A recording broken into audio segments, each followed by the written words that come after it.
Maintenant accusé nañ ko de corruption kooku nag bokkul ci ñi ko ñu délibéré woon bokkul ñu signé boobu les décisions waaye nag comme bu ñu xoolee ci décision Badio Camara ak ñu mu àndal ñu ne le quorum est atteint kenn bu ci bokkule ñoom bu ñu jëlee di seen décision boobu noonu day daal di valable donc ñoom bu ñu génnee seen décision le 15 février bu ñu weesu nag wax nañu ni président de la république décret bu mu jël di ajandi l'élection présidentielle loolu décret boobu day daal di prolonger son mandat au niveau à la magistrature suprême te amuñ ci benn sañ-sañ pour yokku mandaam kon comme le fait que ñu ne ko mënoo wàññi sa mandat même anam boobu lañ ko wax tamit mënoo ko yokku donc waa conseil constitutionnel mujj wax le président de la république mu organiser l'élection à de meilleures dates waaye nag ñi xamante ni ñoom ñoo ànd nguur gi gis dégg nañu la réaction de Doudou Ka gis nañ tamit la réaction de ñu ma àndal ñu ne fii ba élection boobu nag ki maire date moom moo di surtout maître Moussa Bocar Thiam dafa ne woon le conseil constitutionnel dafa woote loo xamante ne moom moo di la dialogue maanaam nañu def concertation bu mën a tax bu mën a aboutir à l'adoption d'une date boo xamante ni nag dañ si mën a organiser élection présidentielle donc ci loolu nag président de la république dafa nekk ci manœuvre boo xamante ni c'est juste que pour mu bañ a organiser élection présidentielle ñu daal di jël réaction bi en attendant. Oui, c'est monsieur Pape Ndiouga Gueye maa ngi jógee département Guinguinéo 5 heures du matin laa départ Guinguinéo pour ñëw fekkee si le rassemblement du F24 donc dañu bëgg a wax président Macky Sall ni ko dafa war a fixer la date des élections président Macky Sall dialogue bi nga xamante ni moom lay wootee dialogue boobu amul sens te dialogue boobu kenn du ko ci wuyu. li nga xamante ni moom la conseil constitutionnel wax moom effectivement wax na ko ni ko fixer la date des élections dans les meilleurs délais effectivement loolu la war a def président Macky Sall loolu la war a def parce que lii nga xamante ni moom lay def nekk ci ay manœuvres ay ci su ko président Abdoulaye Wade defoon tey du nekk président de la République na fixer la date des élections pour permettre aux 19 candidats retenus par le conseil constitutionnel effectivement ñu participer ci élections yi mbir mi jeex mu jox ñu suñu réew le 2 avril loolu donc la ñuy wax le président Macky Sall. donc loolu moom la ñuy wax le président Macky Sall te loolu la war a def non dialogue daf ci mënul am dialogue amu ci président Macky Sall conseil constitutionnel wax na ko lim koy wax nee na ko organiser l'élection yi dans les meilleurs délais donc wax na ko le conseil constitutionnel c'est le juge électoral na respecter li conseil constitutionnel wax une bonne fois pour toutes mu jeex loolu la ñu koy wax amul dialogue bi amul sens dialogue bi du loo xamante ni effectivement lan lay indi après rien du tout dialogue bi indiwul dara na fixer la date des élections c'est clair ñu dem ci élection mu jeex loolu lañ koy wax date bi nga xamante ni donc on peut organiser les élections au mois de mars bala mu jeex effectivement mun nañ ko tout le matériel est là lépp disponible na fixer la date des élections te bàyyi manœuvre yi muy def dafa nekk ci ay manœuvre te ñu nekkuñu ci ay manœuvre sénégalais yi dañu sonn population bi dafa sonn na fixer la date des élections et que vraiment tey jii moom moo nekk la menace effectivement ci peuple sénégalais bi président Macky Sall moom xam na loolu na organiser élection yi ñu dem ci une bonne fois pour tout mu jeex. mais date ngeen soxla te moom nee na ngeen dem si dialogue bi pour nga mën a fixer date. mani date bi moom daf ko war a fixer su ko fixé wul conseil constitutionnel dina ko fixer te bu ko conseil constitutionnel fixé effectivement date boobu dina ko respecter par force. date boobu dina ko respecter président Macky Sall xam na ni mën nañ fi organiser élection au mois de mars xam na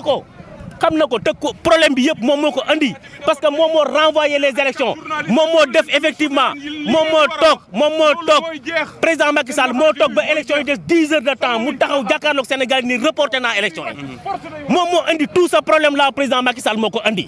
donc moom effectivement moom mënul ragg boppam mënul ragg deram mënul set moom moo andi problème bi moom na fixé élection yi à date échue bu ko defee ñu dem ci mbir mi jeex le 2 avril mu passé le témoin mu jeex. Merci. Donc loolu rek la. jërë ngeen jëf. Nous avons seulement un mot à dire. Je réponds également au nom de monsieur Cissé Alioune, donc coordonnateur national du parti conservateur du Sénégal. Donc je suis membre de la coalition Diomaye 2024, la coalition gagnante, la coalition des Sénégalais, la coalition également du peuple. Et la coalition également que toute l'Afrique demande. La participation inclusive de notre cher candidat, le candidat également de la jeunesse, le candidat idéal, le candidat également ayant un projet pour également un Sénégal rayonnant, mais un Sénégal d'unicité, mais un Sénégal de transparence. Alors, par là, aujourd'hui, nous sommes là pour venir assister également à cette belle manifestation où les Sénégalais également attendent que le président de la République, Macky Sall, je dirais même ex-président de la République, hein, parce que moi je ne l'appelle plus Macky Sall en tant que président de la République, c'est un ex-président de la République aujourd'hui qui demande aux Sénégalais ou aux candidats de venir également assister à un dialogue, que nous ne sommes pas également preneurs. Parce que quand vous allez voir, la coalition Diomaye 2024 a sorti un communiqué dans lequel c'est mentionné que nous ne vont pas répondre également à ce dialogue. Et les Sénégalais ici également, dignes de son nom, personne ne répondra également à ce dialogue. C'est qu'il faut comprendre aujourd'hui que Macky Sall n'a pas le monopole également de ce pouvoir. Macky Sall n'a pas le monopole également de la violence. Macky Sall, depuis son action également à ce pouvoir, nous impose aux Sénégalais que lui, à part lui, il n'y a pas quelqu'un d'autre. Dans ses stratégies, dans son discours la dernière fois, vous allez regarder ensemble que Macky Sall, ce qu'il est en train de montrer aux Sénégalais, c'est de nous dire également que lui, il veut rester ici, même si également il ne l'a pas de façon directe. Mais nous sommes des intellectuels, nous avons regardé de façon avec beaucoup plus d'attention ce qu'il veut montrer également au Sénégal, c'est quoi? C'est de venir également, de rester ici au pays et histoire de régner jusqu'à la preuve du contraire. Mais nous, à travers notre candidat, le candidat Diomaye, et à travers l'ensemble de la coalition du siècle, aujourd'hui, nous voulons également que l'élection se tienne au plus tard avant le 2 avril. C'est là que nous lançons un appel solennel à l'endroit des autorités étatiques, les sages, les guides religieux, de venir également, de s'impliquer. Il ne faut pas dire que vraiment nous ne sommes pas là pour la politique. La politique, quand tu ne la fais pas, elle va te faire. Parce qu'aujourd'hui, le fait de faire la politique sénégalaise, c'est de choisir également un président de la République. Et là, nous lançons un appel solennel à l'endroit des autorités, que ce soit la CEDEAO, que ce soit l'Union africaine, que ce soit également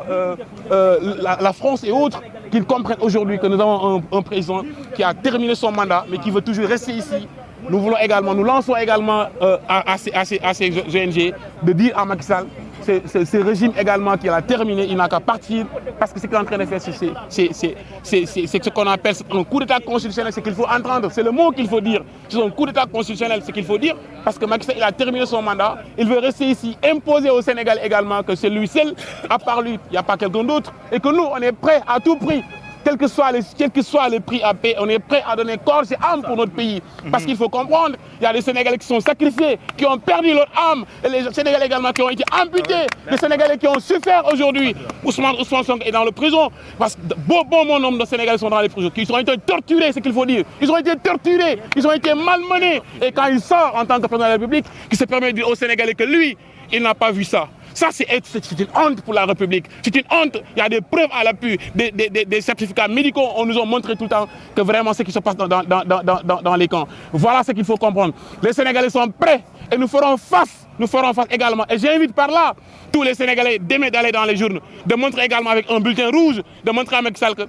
la date retenue également pour le Conseil constitutionnel, c'était le 25 février. Et nous sommes prêts également à partir. Moi, personnellement, je serai dans mon bureau de vote pour montrer également aux Sénégalais que vraiment, ce que Macky Sall est en train de faire, c'est un coup d'état constitutionnel et que vraiment, c'est une honte pour l'Afrique, mais c'est une honte également pour le Sénégal en particulier. Voilà. Vous les pasteurs, vous devez aller au dialogue. Nous, écoutez bien, monsieur. On a entendu le ministre de la Justice, Aïssata Tall Sall, qui dit que Bassirou Diomaye Faye peut se libérer, mais s'il est décidé d'aller au dialogue. Ce qu'il faut comprendre, monsieur, la libération de Bassirou Diomaye Faye n'a rien à voir avec le dialogue. Et ce qui a été dit, moi je me réjouis également de ce que la coalition dit. La coalition dit quoi? Aucun membre de la coalition ne va également assister au dialogue. Et ça, c'est vrai. C'est dit, on l'a écrit et ça a été lancé par la coalition Diomaye 2024. Personne ne va assister également à ce dialogue. Et la libération de Diomaye, c'est une demande sociale. C'est une demande sociale. Parce que Diomaye n'a pas demandé à être en prison. On a été trouvé également dans son lieu de travail, dans son lieu de travail où il a été pris, on l'a amené également en prison. Donc Diomaye n'a jamais demandé à être en prison. Donc aujourd'hui, c'est une demande sociale qui doit être libérée au détriment des autres politiciens également, des autres leaders, tels que le président Ousmane Sonko. Parce qu'aujourd'hui, c'est le seul détenteur également qui tient le projet, mais aussi à travers également la voix de Diomaye. Aujourd'hui, Sonko n'a pas été candidat à la candidature. Ce qu'il faut comprendre, la libération de Diomaye et de Sonko n'a aucun rapport avec le dialogue. Le faiseur de dialogue, c'est pas qu'il manque. C'est un compléteur d'État, il me parle de dialogue. Pour quel dialogue? Avec qui il va dialoguer? Oui. Autre chose. Au fait, moi je dis une chose. La presse sénégalaise a un rôle, Cheikh Omar Badji, PASTEF, la presse sénégalaise a un rôle à jouer sur l'avenir de ce pays. Depuis 2019, vous avez tous constaté que le Sénégal n'a pas bougé. On était dans la crise de la Covid-19. Après la Covid-19, on est entré avec ce fameux faux viol qui a pris en haleine toute une nation durant pratiquement plus de 4 ans. On est là, on doit terminer cette page parce qu'il y a un président qui doit partir et qui prend la population en otage. Aujourd'hui, on a fait combien de dialogues? C'est-à-dire on ne peut pas être dans une nation où on a des institutions fortes, comme ils ont l'habitude de le dire, et à chaque fois quand il y a un problème, il faut aller au dialogue. Mais quel dialogue? Finalement, qu'est-ce qu'ils veulent pour ce pays? Avec qui il va dialoguer? À chaque fois, il a un groupe d'amis qui lui confie ces genres de missions. Voilà, sollicite la population un dialogue, on va essayer de négocier, on va essayer de faire ça, faire ça. Il a fait un dialogue pour annuler les condamnations de personnes à qui il a même accusé d'avoir détourné des millions, des milliards des Sénégalais, du peuple sénégalais. Je ne vais pas les citer pour respecter maintenant cette coalition qui est là, le F24, où se trouvent certains de ces candidats. Aujourd'hui encore, il nous parle d'amnistie. Mais il veut amnistier qui? Tu n'as pas jugé, tu n'as jugé personne. Et tu vas amnistier. Tu veux amnistier qui? Est-ce que les candidats, les rebelles et les, comment dirais-je encore, les commandos, les forces spéciales, ils ont été jugés, condamnés? Pour amnistier une personne, il faut la condamner. Il faut une juridiction qui a condamné cette personne et maintenant, du coup, tu dis que voilà, je vais t'amnistier. Mais en vérité, Macky Sall a commis beaucoup de crimes dans ce pays. Et malheureusement pour nous, la société civile, que je respecte, la presse sénégalaise, a essayé de couvrir ce monsieur. Parce qu'il y a eu trop de manifestations. Des jeunes sont morts dans ce pays, mutilés. Dans les prisons, on a des jeunes qu'on refuse. Jusqu'à présent, on est en train de libérer. Mais est-ce qu'il n'y a pas des prisonniers qui sont déjà morts? Parce que c'est un jeu de cache-cache qu'ils font. Ils libèrent quelques-uns, quelques jours après, ils essaient de dire que voilà, on attend, on va essayer de faire ça. Finalement, on ne comprend pas, oui. Une date, alors que le président venait dialoguer, on va trouver une date. Mais est-ce que la date n'a rien à voir avec le dialogue? Je crois que vous, les journalistes, il faut poser aussi les bonnes questions. En certains moments, vous aidez Macky Sall à faire ses forfaitures. C'est-à-dire, est-ce que la constitution sénégalaise dit que pour organiser une élection, il faut un consensus ou bien organiser des dialogues pour pouvoir fixer? Mais non, la constitution l'a dit. Et le Conseil constitutionnel lui a dit ça. C'est à lui de respecter ce que la constitution sénégalaise dit. Point. Le reste, c'est de la tricherie. Aidé par la presse sénégalaise et aidé par d'autres personnes qui défendent leurs intérêts personnels. Je te parle également de suspense par rapport à l'amnistie. Par rapport, mais quand je te l'ai dit, pour amnistier une personne, il faut qu'il soit condamné. Condamné, oui. Nit pour nga mën kaa amnistier il faut nga condamner. Mais boo ko condamné wul mënoo ko amnistier mënu nekk. Il faut des faits. La personne a été condamnée parce que cette personne a commis tel crime. Il a tué, il a volé, il a fait ça. Mais au fait, la réalité, Macky Sall moo sàcc. moo ma kay ñooñam ñoo détourné ñoom ñoo rey ñoom ñoo jël ay nit dugal leen ci kaso sans preuve ñu nekk di leen di libérer. Et même la ministre, Bolo Young, moom wax na sax taxaw na muy naan gars yi nii voilà au fait d'ailleurs sa libération comment dirais-je provisoire. Moi on a libéré un de mes jeunes frères mais ci papier bi mais lu ñu bind nous on a fait le droit. Il y a rien luy wone ni kii libération provisoire la. En certains mois on prend des jeunes on les met en prison pendant 1 an 6 mois 8 mois on te libère. Et voilà, comme ça, on te laisse partir. Nous en sommes témoins. Nous en sommes témoins. Merci beaucoup. Je vais donner un mot seulement. Qu'est-ce que vous avez après les contre la France? Qu'est-ce que vous avez fait? Moi, nous. Mais en face. Qu'est-ce que vous avez fait? C'est bon? Oui, allez-y. C'est bon? Qu'est-ce que vous avez fait? Moi, nous. Coalition Diomaye 2024. Moi, nous, presse. Yéen ñi nekk presse que ça soit presse privé c'est pas quoi ñun askan Sénégal ñi nekk jour baykat sàmmkat pêcheurs dañoo war a président de la République. Ça la question. Madame. La question n'est pas que à partir de avril dañoo war a am benn gouvernement de transition Sénégal loolu yëpp jaaxal la nañ ko xam loolu yëpp jaaxal la au soir du 2 avril on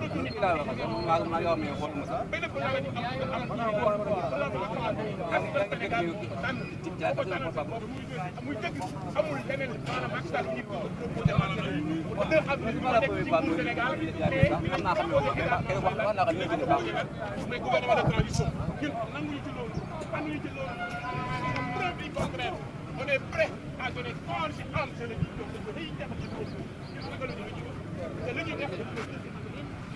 ñu jël suñuy kàddu daal di koy jox quelques sénégalais di leen nuyuwaat bu baax a baax yéen ñu suivre Sénégal 7 site bu mag bi tey nag mobilisation bi nga xam ne dañu ko autorisé fii si HLM Grand Yoff sénégalais yi daal di ñëw presse internationale également daal di ñëw waaye ñu nar waxtaan lu ñeel amnistie date élection présidentielle salaamaaleykum kilifa yi. waaleykum salaam. ñu ngi lay nuyu di la delloo ziar bu wér. coowal réew mi amnistie dialogue yow ana lan mooy sa xalaat si mbir mi. non dialogue d'accord ma ci dialogue pour lan dialogue yàgg na fay am te dara saafara gu fi ñun daal date élection daal lañ soxla fi mu toll nii ku mën sa morom duma géew bi yaatu na waaw loolu lañ soxla de mais pas dialogue waaw dëgg yàlla. nan nga gisee par rapport ak li président di wax wàllu amnistie pour seetal ay ñooñam seetal également ay ñooñu Ousmane Sonko. mais loolu dafay yomb de ñun ak Macky Sall amuñu problème Ousmane Sonko ak Macky Sall yaakaar naa amuñu problème benn saa éliminé na ko nee na ko doo bokk ci élection yi saa dem na wuti ab boyam ni ko ànd sëgg leen bëre kon yaakaar naa foofu problème amu fi nan dem ci élection yi rek ku mën sa morom duma waaw ay am na loo xam ne dafay yomb quoi wax dëgg yàlla te Sénégalais yi tamit dama yaakaar ne seetaan bi day bëgg a ëpp doole quoi. seen bëgg-bëgg lan la yéen par rapport ak réew mi si datu élection bi. date élection bi fi mu doon nii daal toogaa daal amatul wax dëgg yàlla waaw man daal loolu laa gis waaw nañ jàpp date élection yi ñu dem ku mën sa morom duma waaw man daal loolu daal laa gis mais pas ay dialogue ak ay yeneen ak yeneen. libération Ousmane Sonko ak Diomaye Faye nga daal di koy téye ni mel loo si xalaat. non Ousmane Sonko moom bu ko sa waay génne dana génn bu ko sa waay génnewul dana génn man daal maa ngi ci date élection yi ba léegi waaw bu ko génne dana génn bu ko génnewul dana génn waaw ndax élection yi moom bu si boo amee incha allah rabi bu neexee yàlla premier tour daañu ko bàcc yu métti yaa ngi dégg sa waay génn ci kasab waaw jaayoo faay. papa dañuy continuer nii mënuñ feew waaw dañuy continuer nii la dañuy continuer nga jël ma cadre ma Ousmane Sonko bi ñu wax si par rapport ak son engagement politique bi nga xam ne am na ko si réew mi à l'image de quelques leaders d'autres leaders même laay ñu ngi lay nuyu nga gis Sénégalais également brandir sa photo moom dañ koy jël waxtaan ak moom mooy kan général ñu ngi lay nuyu général je te nomme général. xam dafa fàttali ñu tur beeg sant bi. maa ngi tudd Seydina Junior Koli. Seydina lan moo la gën a inspiré ba ngay tey photo Ousmane Sonko. lii ça représente beaucoup pour nous les Sénégalais citoyens sénégalais mu nekk quelqu'un qui a éveillé la conscience de tout le peuple sénégalais surtout de la jeunesse donc en fait symbole la quoi Ousmane Sonko le président Ousmane Sonko depuis bu mu duggee sa vie politique on a constaté qu'il a éveillé la conscience de la jeunesse sénégalaise du coup lu mu ñu jot a wax yëpp ñun tey jeunesse bi gis nañ ko donc en fait man ça porte espoir en fait ci jeunesse bi yëpp quoi. le rêve bi ngeen am à l'encontre de Ousmane Sonko c'est quoi le rêve de la jeunesse sénégalaise. Bon le rêve mooy tout simplement que d'un futur meilleur quoi. suñu rêve mooy en fait de réaliser un Sénégal meilleur et notre espoir porte en lui et toute sa jeunesse xam nga le soutien quoi toute la jeunesse sénégalaise le soutien quoi parce que xam na ni ku dul moom instant moom ak ñu muy àndal donc ñoom ñoo perte suñu espoir bi quoi demain boo gisee ñeneen ñoo ngi dem extérieur ñun ñoo ngi fii parce que on croit en lui quoi et je sais que destin yàgg day jeex quoi xëy na mu ngi ci prison bi mais lu mu jot a def ci ñun c'est déjà beaucoup mooy lan la patrie ñu bëgg il nous a poussé à croire en notre pays à aimer plus le Sénégal il nous a fait découvrir des réalités qui se cachaient depuis très longtemps ici au Sénégal comme quoi par exemple que Sénégal am nañ lii ak lii il nous a dit que jarul ngeen di dem extérieur toog leen fii Sénégal ñu liggéey Sénégal te loolu nag jeunesse bi toute la jeunesse a pris conscience de ça quoi maanaam nekkatuñu instant bi loo xamante ne jamono yi nga xam ne suñu esprit mu ngi doon nelaw suñu esprit instant yeewu na quoi te pare nañu wax dëgg yàlla pour ànd ak moom la main dans la main ñu tabax Sénégal quoi. kaddu yu ngi koy dénk lan la parce que gis nañ fi ay politique yu ñëw yow yan kaddu ngay dénk Ousmane Sonko en tant que jeune. man en tant que jeune et en tant que musulman lu may dénk le président Ousmane Sonko moo na jël lépp teg ko ci loxo yàlla. na jël lépp teg ko ci loxo yàlla. yàlla mooy yàlla rek moo lu muy daj nii lépp ci loxo yàlla la nekk bu ko yàlla namee jeexal tey dina jeex tey lu mu ko dénk mooy moom le fait que baissé les bras ñun tam du ñu baisser les bras parce que ñun xam nañu du ñu yàq Sénégal donc dañuy participer à la construction du pays donc du ñu yàq na gën a kii rek focus rek ñun ñu gën a focus incha allah fas yéene jëlee loo xamante ne wax dëgg yàlla suñu maam yi ba léegi ñu ngi ko tàmmaloon ñu fas yéene ko jëlee ba une bonne fois pour tout quoi. élection présidentielle laa jeexalee ak yow. waaw date élection présidentielle wax dëgg yàlla war nañ ko jàpp parce que wax dëgg yàlla Sénégal loolu la ñu bëgg dañ naan ma date moom suñu date moom wax dëgg yàlla moom war nañ ko maintenir war nañ ko jox ñu xam ñu dem voté ji si jàmm ak salaam mu jeex quoi incha allah parce que date moom Sénégalais instant yi moom date bi rek moo ñu téré fii bi instant yi wax dëgg yàlla donc nu mu métti rek dañu jox suñu date après ñun ñu focus si date bi quoi ñu dem def suñu élection yi dans la démocratie ñu gagné élection yi ñu commencé liggéey Sénégal parce que il est temps quoi incha allah jërëjëf. waaw ñu avancé waat jëlaat quelques réactions jeunes Sénégalais yi ñu ngi lay nuyu yow ana ngeen kàddu boo yëkkati. waaw ñun ñu yëkkati rek mooy Sénégal. ñaata at nga am d'abord. man maa ngi am 22 ans. am nga carte électeur. am naa carte électeur maa ngi bokkoon si non vote yi. après bindu bi Seydina Ousmane Sonko moo tax ma dem bindu ji. bu ñuy jëli suñu njëkk jëli laa bokk tey sama carte électeur di xaar pour le 25 ñuy dem woote ji léegi ñu ne ñu loolu du am jàpp Sonko tëj ci kaso gi jaay doole te ñun lu ñu bëgg mooy mu jàpp date élection yi le 25 février ñu dem woote fal ku ñu fal loolu mooy yoon waaye léegi élection yi bu amul léegi moom kañ lay jàpp date na jàpp date ñu dem woote ji ñun dañoo binduloon non votant ñu dem bindu ji jël suñu carte toog di xaar pour le 25 ñu dem woote léegi mu bëgg ñu koy xëy pour lan ñun daal lu ñu bëgg mooy mu jàpp date ñu dem woote si jàmm ak salaam. concertation bu mu woote nag. ñun loolu moom suñu yoon nekkul si dialogue lu ñu bëgg mooy élection ñun suñu yoon nekku si dialogue loolu moom moo xam moom ak ñum àndal ñun lu ñu bëgg mooy président mu jàpp date bi ñu dem woote si jàmm ak salaam suñu yoon nekku si dialogue suñu yoon nekku si dialogue ñenn ñi wax ñoom les libéraux ñoom Karim Wade ak ñoom ñu ni mel ni dañuy jax ñun déggoo la ñuy wax de commencé si Sonko yem si Sonko focus 2024 amul ragal dem ba jeex. Papa Gaye nga fàttali ñu tur beeg sant bi rek. waaw man maa ngi tudd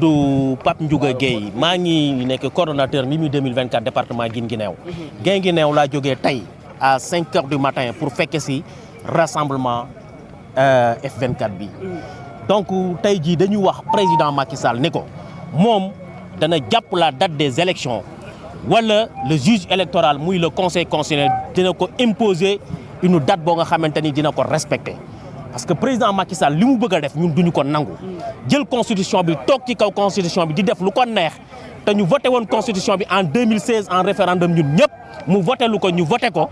donc vraiment loolu bu ko bëggee jël tey salfaañe ko toog ci kaw constitution di ko def lu ko neex peuple sénégalais bi du ko bàyyi ci loolu na jàpp la date des élections wala le juge électoral muy le conseil constitutionnel jàpp la date des élections te su ko jàppee dina obligé respecter date boobu loolu rek loolu la ñu koy wax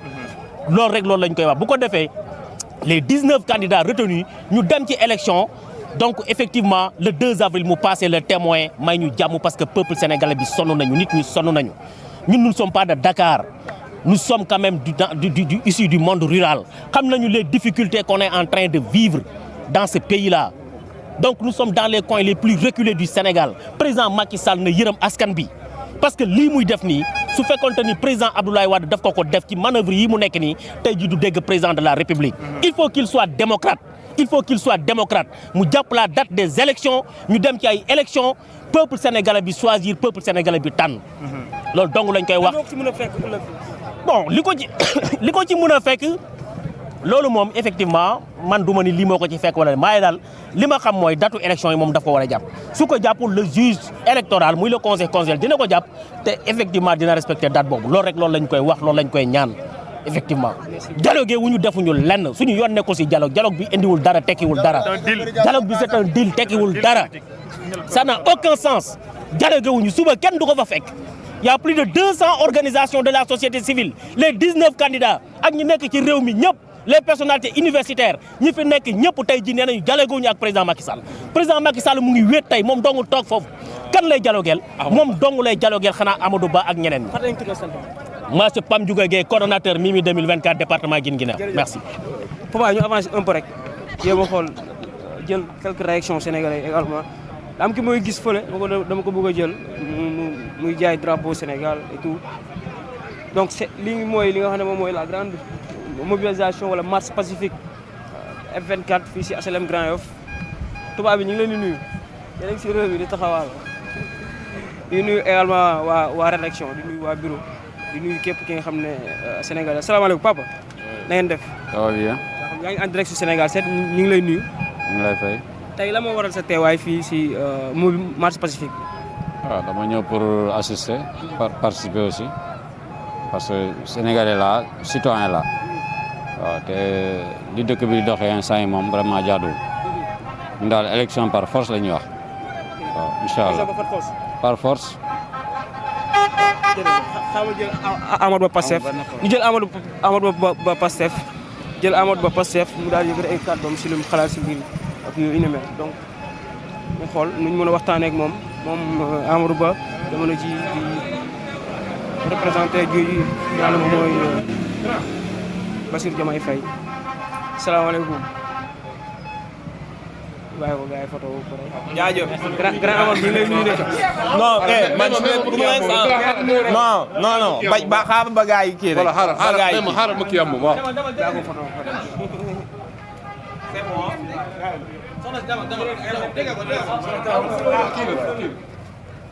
ok grand merci. merci.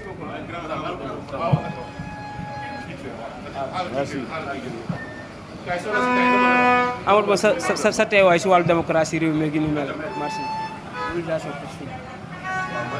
xam nga li mobilisation aar sunu élection la c'est pas pour candidat yi moo tax c'est pas pour les candidats moo tax xam nga aar sunu élection la donc on vient juste en soutien quoi moo tax je peux pas faire de déclaration non mais bàyyi ba aar sunu élection wax ba pare non mais je sais bien aar sunu élection moo ko ak F24 xaaral ba leader yi ñëw c'est bon ah yow xanaa dig ñu donc Amadou Ba Pastef donc muy ñëw si kanam papa kon dégg nga kàddu yi Amadou Ba nee na aar suñu élection bu mel nag Saa Wolof moom mu ñuy wër jamono ji papa dañ ko may rek jox ko moom Saa Wolof di activiste également Saa Wolof nag mere woon nañ la trop waaye garaaw Saa Wolof nga def sa déclaration rek avant ñuy dugg joxaat kàddu askan bi. mais man def naa ko léegi xanaa defaat rek bon di. mais tey loo sol. pétrole du fay lakk du Macky mooy dox jàmm loolu moom xam nañ pétrole du fay lakk loolu dëgg la wala du dëgg maanaam mbir mi doo ko taal ba pare yàq koo pare taxaw ne yaa koy defar kii mënut defar xam nga lan lañ wax ñii ay xaritam ay soppeem parce que loolu la woote ñan la woo Idrissa Seck nee na waxtaan na ak moom 15 mois doo ko rejoindre kan la woo double bouton ak kan Amadou Ba mi nga xam ne moom bu dof loo nag bu jëm seeraas la moom instant bi dafa waroon dëggal boppam ñooñu la woo ak ñeneen ña koy wuy yi nga xam ne bon ay soi-disant léegi ñooñu ay doomu ndayam lañ ay xaritam lañ nañ ko wax ne ko peuple bi bañ na maanaam ñaani bañ na gis nga bu forcé du ko jig lii gën a sedd ci moom dafa am sama benn waay démb damay ree ba sonn nee na Macky Sall y'a l'Occident bu nekk ci gannaawam peuple bi nekk ci kanamam yàlla nekk ci kawam bàmmeel nekk ci suufam nuñ koy waxeeti Sonko nekk ndeyjoor entourage am nekk càmmoñ fan lay muccee xam nga luy wax ji mu dem ànd ak entourage am dem jaar côté càmmoñ bi dem parce que ci suuf moom am paxa fa nekk. amnistie bu mu njëkkati nag. amnistie pour lan baal maanaam nangam amnistie bis buñ ko fi defee compter leen ci man yóbbu leen ñu mel ni ñun ensemble xam nga luy wax ji mooy lu loxo def loxo mën na koo dindi duñ ko négocier duñ ko wax di jooy duñ ko wax di ree beneen bi sax kii tax amnistie mën a am kiñ mën a def lay nga xam ne moo ci mënoon a dugg loolu yomb moom laa gën a wóolu muy Sonko te jàpp naa ne du jaay askan wi kooku ñàkkul jom kooku du tappale Sénégal a ko ñor ñal dem ca biir bañ nar leen a amnistie ñooñu boo leen woowoon tey ne leen ndax ñu amnistie ñu ne la ñoo lànk. sa libération wu kan non loolu amul problème libération ci nii mbaa ci naa soit Macky libéré ko daf ko jàpp te waru koo jàpp xam na ko wa ilaa ñu jëlee fi Macky loolu mooy liberté te liberté boobu moo dàq muy Diomaye di moom ñaanuñu wutuñ ko xam nga li ko jaaxal ci ku mel ni Sonko ak ñu mel ni ñun yàlla daf ko booleeg masse goo xam ne nii maanaam lan nga leen mën a tiitale mooy da nga leen duma da nga leen tëj wala sax li may bañ a tudd mën nga leen a rey bon wax moo naan mën nga leen a mooy nit rek nit mën na leen a rey loolu noonu wala nga xañ leen alal wala dara mais ñooñu ragaluñoo dee ndax réew mi ñooñu ragaluñoo dem kaso ndax réew mi ñooñu ragaluñu ku leen duma ndax réew mi moo tax dañu am problème xam nga ñi mu daan amal affaire mooy ñoo xam ne xam nga xeexu Badar xare Badar ñetti téeméeri nit lañ woon ci luy tolloog junneeg nangam kii leen xam nga lan moo doon seen différence mooy li ñuy wax force de désespoir wala force détermination bi nit ki war a mën a àndal ci xeex. kon ndaw ñu xare Badar lañu def fas yéene maanaam kii xare fas yéene solaat mbubam fas yéene xeeñ lu neex fas yéene dem tëdd ak jabaram wala mu fas yéene dem lekk ceebu jënam ak ki nga xam ne tey nii dee ci xare bi ak génn ak dee la yam bu mu ci mën a def dañ koy fay mënu leen a bokk détermination. moo tax ñu mel noonu la ko yàlla jox comme ay adversaire. Papa jël ma drapeau bi ci kaw jël ma drapeau bi c'est le symbole de nos valeurs le Sénégal un peuple unis une fois. ñi ne Diomaye mooy Sonko mooy Diomaye ñu daal di déglu également kaddu ñeneen ñi mel ni waa coalition bi mu turé déglu Sénégalais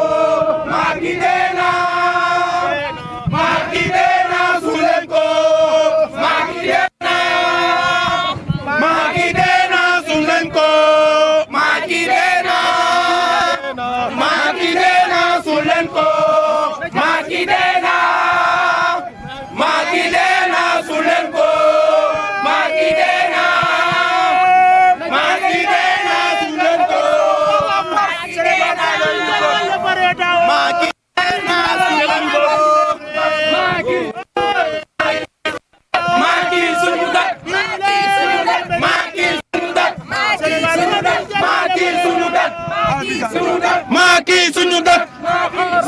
Macky suñu dëkk Macky suñu dëkk Macky suñu dëkk Macky suñu dëkk Macky suñu dëkk Macky dégage Macky suñu dëkk Macky suñu dëkk papa ambiance bi mooy sénégalais dund ambiance tuuti papa donc mu doon li nga xam ne également da si baax pour ñu xam li nga xam ne moom mooy réew mi taxawaay bi donc quelques leaders yi nga xam ne moom mooy ñoom ñoo seek waa F24 yéen a ngi gis également assis si li nga xam ne moom mooy les sièges donc di xaarandi également li nga xam ne moom mooy la présence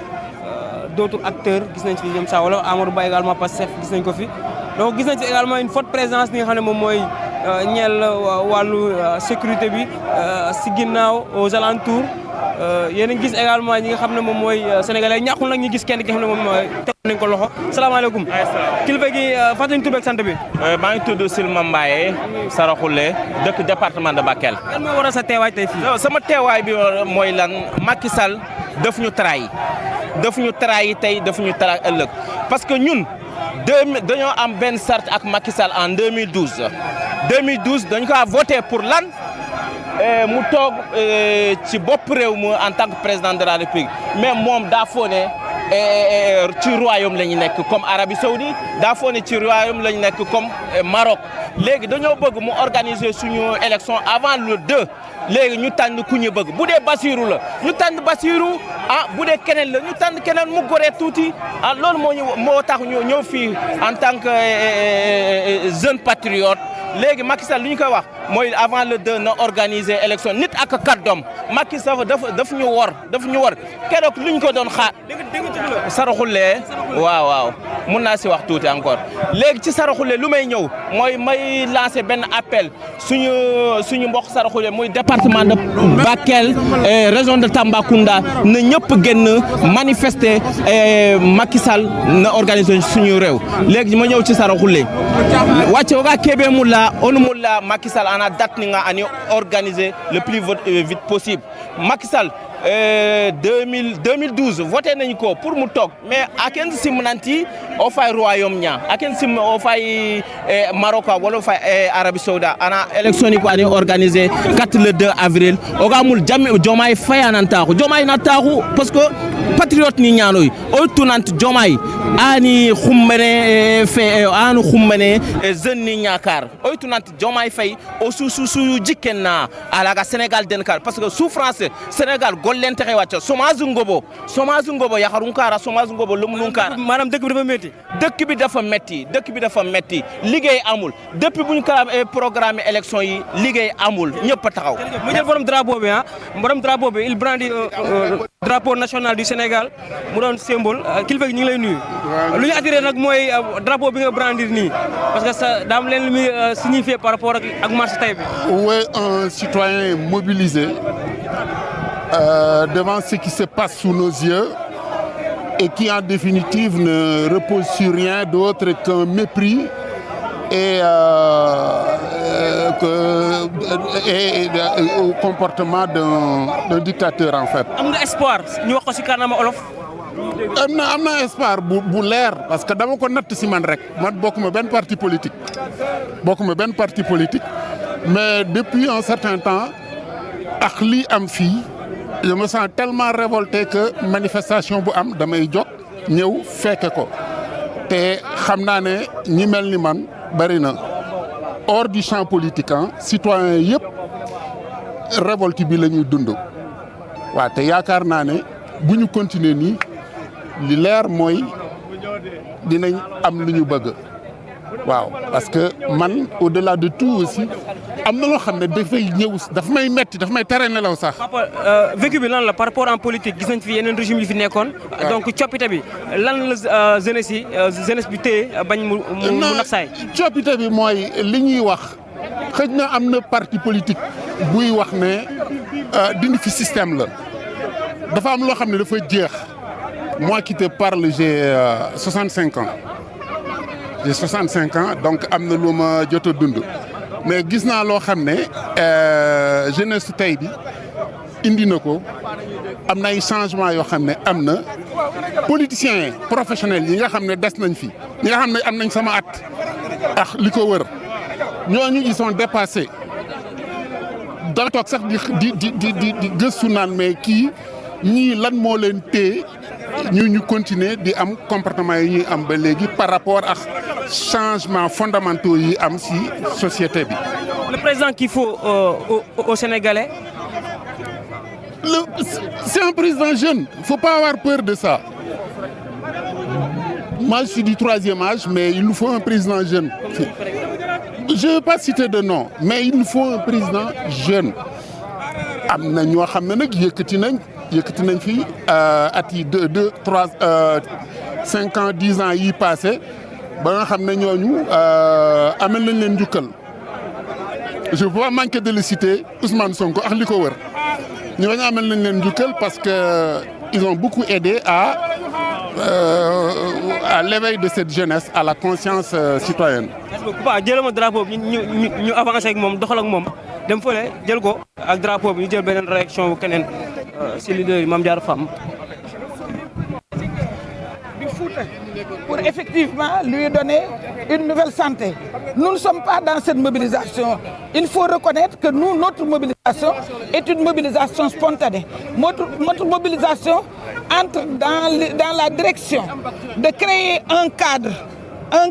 pour effectivement donner ce cadre d'expression aux Sénégalais qui ont besoin de leur voix, aux Sénégalais qui veulent aller aux élections. Les Sénégalais n'ont qu'une seule voix, ne peuvent pas siéger au Conseil des ministres, ne peuvent pas accéder à l'Assemblée. Les Sénégalais n'ont qu'une seule fois tous les 5 ans pour s'exprimer, c'est la voie des élections. C'est cette voie qu'on veut leur priver, ils ont refusé. Moi, je suis candidat spolié. S'il y a une spoliée légitime, c'est moi. Parce que quand j'ai introduit mon recours au Conseil constitutionnel, mais ils ont dit que c'est recevable. Mais comme vous le savez, le Conseil constitutionnel ne peut pas se dédire, donc il a rejeté tout simplement le recours. Mais je m'en fais avec les lois de mon pays. Je m'en fais avec ce que veut mon peuple. Mon peuple veut organiser des élections. Mon peuple veut exprimer sa voix. Je suis en phase avec mon peuple. Je suis mère. J'ai déjà perdu 4 enfants. Ça suffit. Je suis mère. Je paye déjà un lourd tribut de ce qui se passe, de la révolte des jeunes. Je suis mère et je veux effectivement arrêter les souffrances des gens avec la présence de Macky Sall. Il faut qu'il parte. Son candidat ne pose pas problème, c'est lui qui pose problème. À chaque fois qu'il se met avec quelqu'un, même ses alliés aujourd'hui sont honis par le peuple sénégalais. Je vous ai tout dit, ce qui se passe. C'est-à-dire, le lendemain de la décision du Conseil constitutionnel, j'ai dit que le président doit choisir une date. Pour choisir une date, il n'a pas besoin de convoquer tout le monde pour fluer le débat. Il n'a qu'à convoquer, que ce soit dialogue, concertation, échange. Tout ça, il n'a qu'à parler avec les candidats retenus par le Conseil constitutionnel. Sinon, ce sera du folklore. Et nous, on n'a pas le temps de faire ce folklore. Nous, ce que nous voulons, c'est exprimer notre voix, c'est-à-dire que trouver où se trouve la majorité, l'expression de la majorité. C'est ça l'expression démocratique, c'est ça que nous voulons. Donc on n'a pas le temps d'organiser autre chose que de laisser les candidats déjà choisis partir. Même si par ailleurs nous avons des chances. Parce que quand le Conseil constitutionnel déclare que notre recours est recevable, donc nous donne raison par rapport à notre parrainage, nous pouvons tout le temps rectifier, comme vous le savez. Mais nous avons préféré faire suivre le processus parce que c'est ça la loi, c'est ça ce que veut le peuple.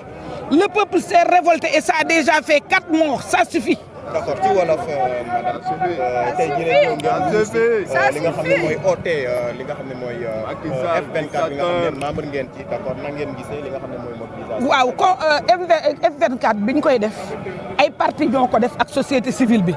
mu nekk lu inédit parce que parti yi dañu daan def seen coalition di fa wax waxu politique société civile di def raisonnement yenn saa yi sax ñuy xoolante en chien de faïence parce que société civile bi danaa du ma dugg ci politique ñun politique yi ñun leen su ngeen ñu amoon jël. parce que politique moom ku koy def rek générosité la ak am moyen wu dajale ay nit boo amul moyen wu dajale ay nit da ngay toog fee naan du ma def politique te du tee li ngay wax politique la tey boo amee ay société civile ak ay parti politique bokk ci benn cadre bi di sentinelle cadre bi di wattu démocratie cadre bi di seet li doxul ci réew mi mu di ko def dañuy sant yàlla loolu mooy F24 F24 nag mënu la insensible ci li xew ci réew mi parce que élection jot ñu topp processus bi ba processus bi jeex nit ñi dépensé alal nit ñi fanaan ci àll bi nit ñi yendu malgré tout ñu ne la sa parrainage baaxul baax na sax parce que recevable nañ ko li conseil constitutionnel wax su ma jëlee sama cas waaye algorithme bi moo am défaut DGE moo ñu joxul fichier bu baax ak ki la faute xam nga du sama faute waaye ba nga xamee ne loola am na dama ne nañ continuer te bañ a geestu gannaaw xam nga lu tax ñu wax ko waxewuñ ko sunu bakkan dañoo wax ne réew mi dañu bëgg benn baat la ñu am te baat boobu juróomi at yu nekk lañ koy jox boo seetloo nit ñi lu la nit def ci lu la metti da nga naan bàyyi ko rek ba bisu élection yi bu soobee yàlla du ma ko woteel wala kii de jar naa woteel ndax def na lii def na laa su fekkee nag nit benn baat rek la am baat boobu nga bëgg ko koo xañ mais F24 ak ñi mel ni F24 ak ñi honnête dañuy taxaw te ñun nag dañu bëgg a bokk ci ñooñu ñun dañu bëgg a bokk ci ñi féeteeg peuple bi dañu bëgg a bokk ci ñi nga xam ne du seen intérêt rek moo leen ñor gis nga bi nga xamee ni keroog kii bi conseil constitutionnel joxe na verdict bi cassé la loi bi doon reporter élection le lendemain laa ko ne na dem dialogue ak les retenus na dem dialogue ak ñi ñu retenir booba temps 20 la ñu woon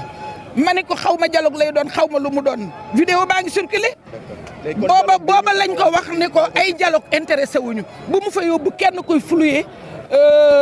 dialogue bi parce que dañ ko soow dëgg gi réer rek la bëgg a def nañ ko soow dëgg gi réer yóbbu ay communicateur traditionnel yóbbu taasukat yóbbu ku nekk ñu dem fa ak ay candidats reconnus par le conseil constitutionnel loolu yëpp conseil constitutionnel loolu mooy nous sommes une république bananière loolu mooy faalewuñu loi loolu mooy justice amul Sénégal loolu mooy xamuñu luy démocratie président dañ koy wax ni ko du lu ko neex rek mooy am moo la loolooy yëkkati F23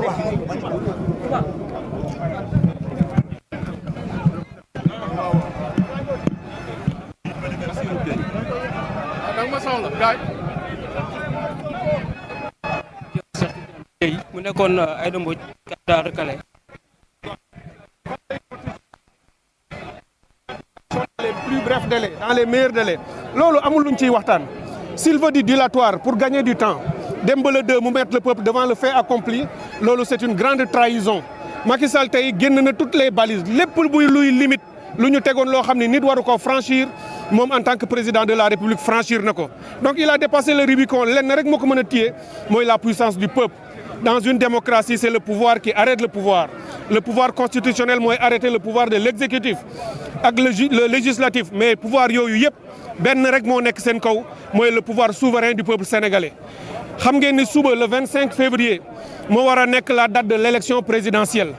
tey jii waroon na fekk ñu pare suñu campagne électorale ba état-major bu nekk yaa ngi waxtaan sa ay nit di organiser ce dispositif pour dem delloo askanu Sénégal li nga xam ne moom ko moom te moom rek a ko moom mooy mu dem tànn président am. Macky Sall daf ko foqati ci askan wi Macky Sall dafa tooñ askanu Sénégal Macky Sall dafa trahir askanu Sénégal te il en répondra tey fi ñu toll ak moom xam ngeen fu ngeen ma mësee dégg dama koy wax monsieur le président Macky Sall c'est terminé c'est terminé dootuma ko wax président Macky Sall il ne le mérite pas. Macky Sall ne mérite plus le respect du peuple sénégalais parce que aucun président n'a autant manqué de respect au peuple sénégalais ñun ñuy candidat xoolal li ñu daj dem sur le terrain sonn ñoo conseil constitutionnel avec li mu laaj ci ay humiliation ay coono nga dem ba jàll mu sañ a taxaw benn bés jël bigam ci biir bureau signé décret ne dàq naa élection te consulté wu ñu waxul ak ñun dara mais kooku bu ñëwee ba fii mënatul wax lu nit mën a dégg donc loolu moo tax ñu ñëw ànd ak askan wi tey mu di le 24 dans ce grand rassemblement le 25 suba les 16 candidats à l'élection présidentielle ont appelé le peuple sénégalais tout entier fële ci terrain bii ñuy wax xaar yàlla devant Walf pour que ñu ñëw def fa un vote symbolique dañu bëggoon sax chaque leader nga dellu ba bureau de vote ba nga waroon voter sa dëkk nga dem voter fa symboliquement ñu xam ni xat na dana jafe organiser mais on va tous aller ensemble les 16 ñu woo askan wi yëpp ñu fekk ñu au terrain de xaar yàlla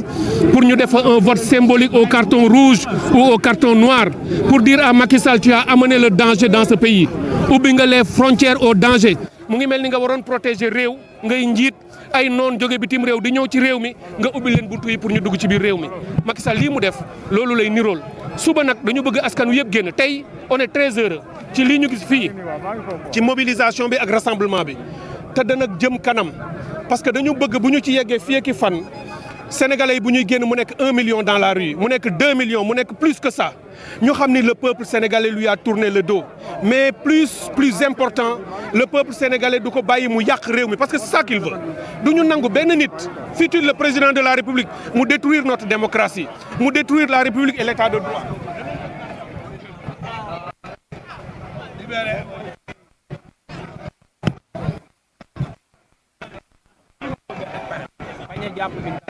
C'est un aveu quand même c'est un aveu terrible pour un président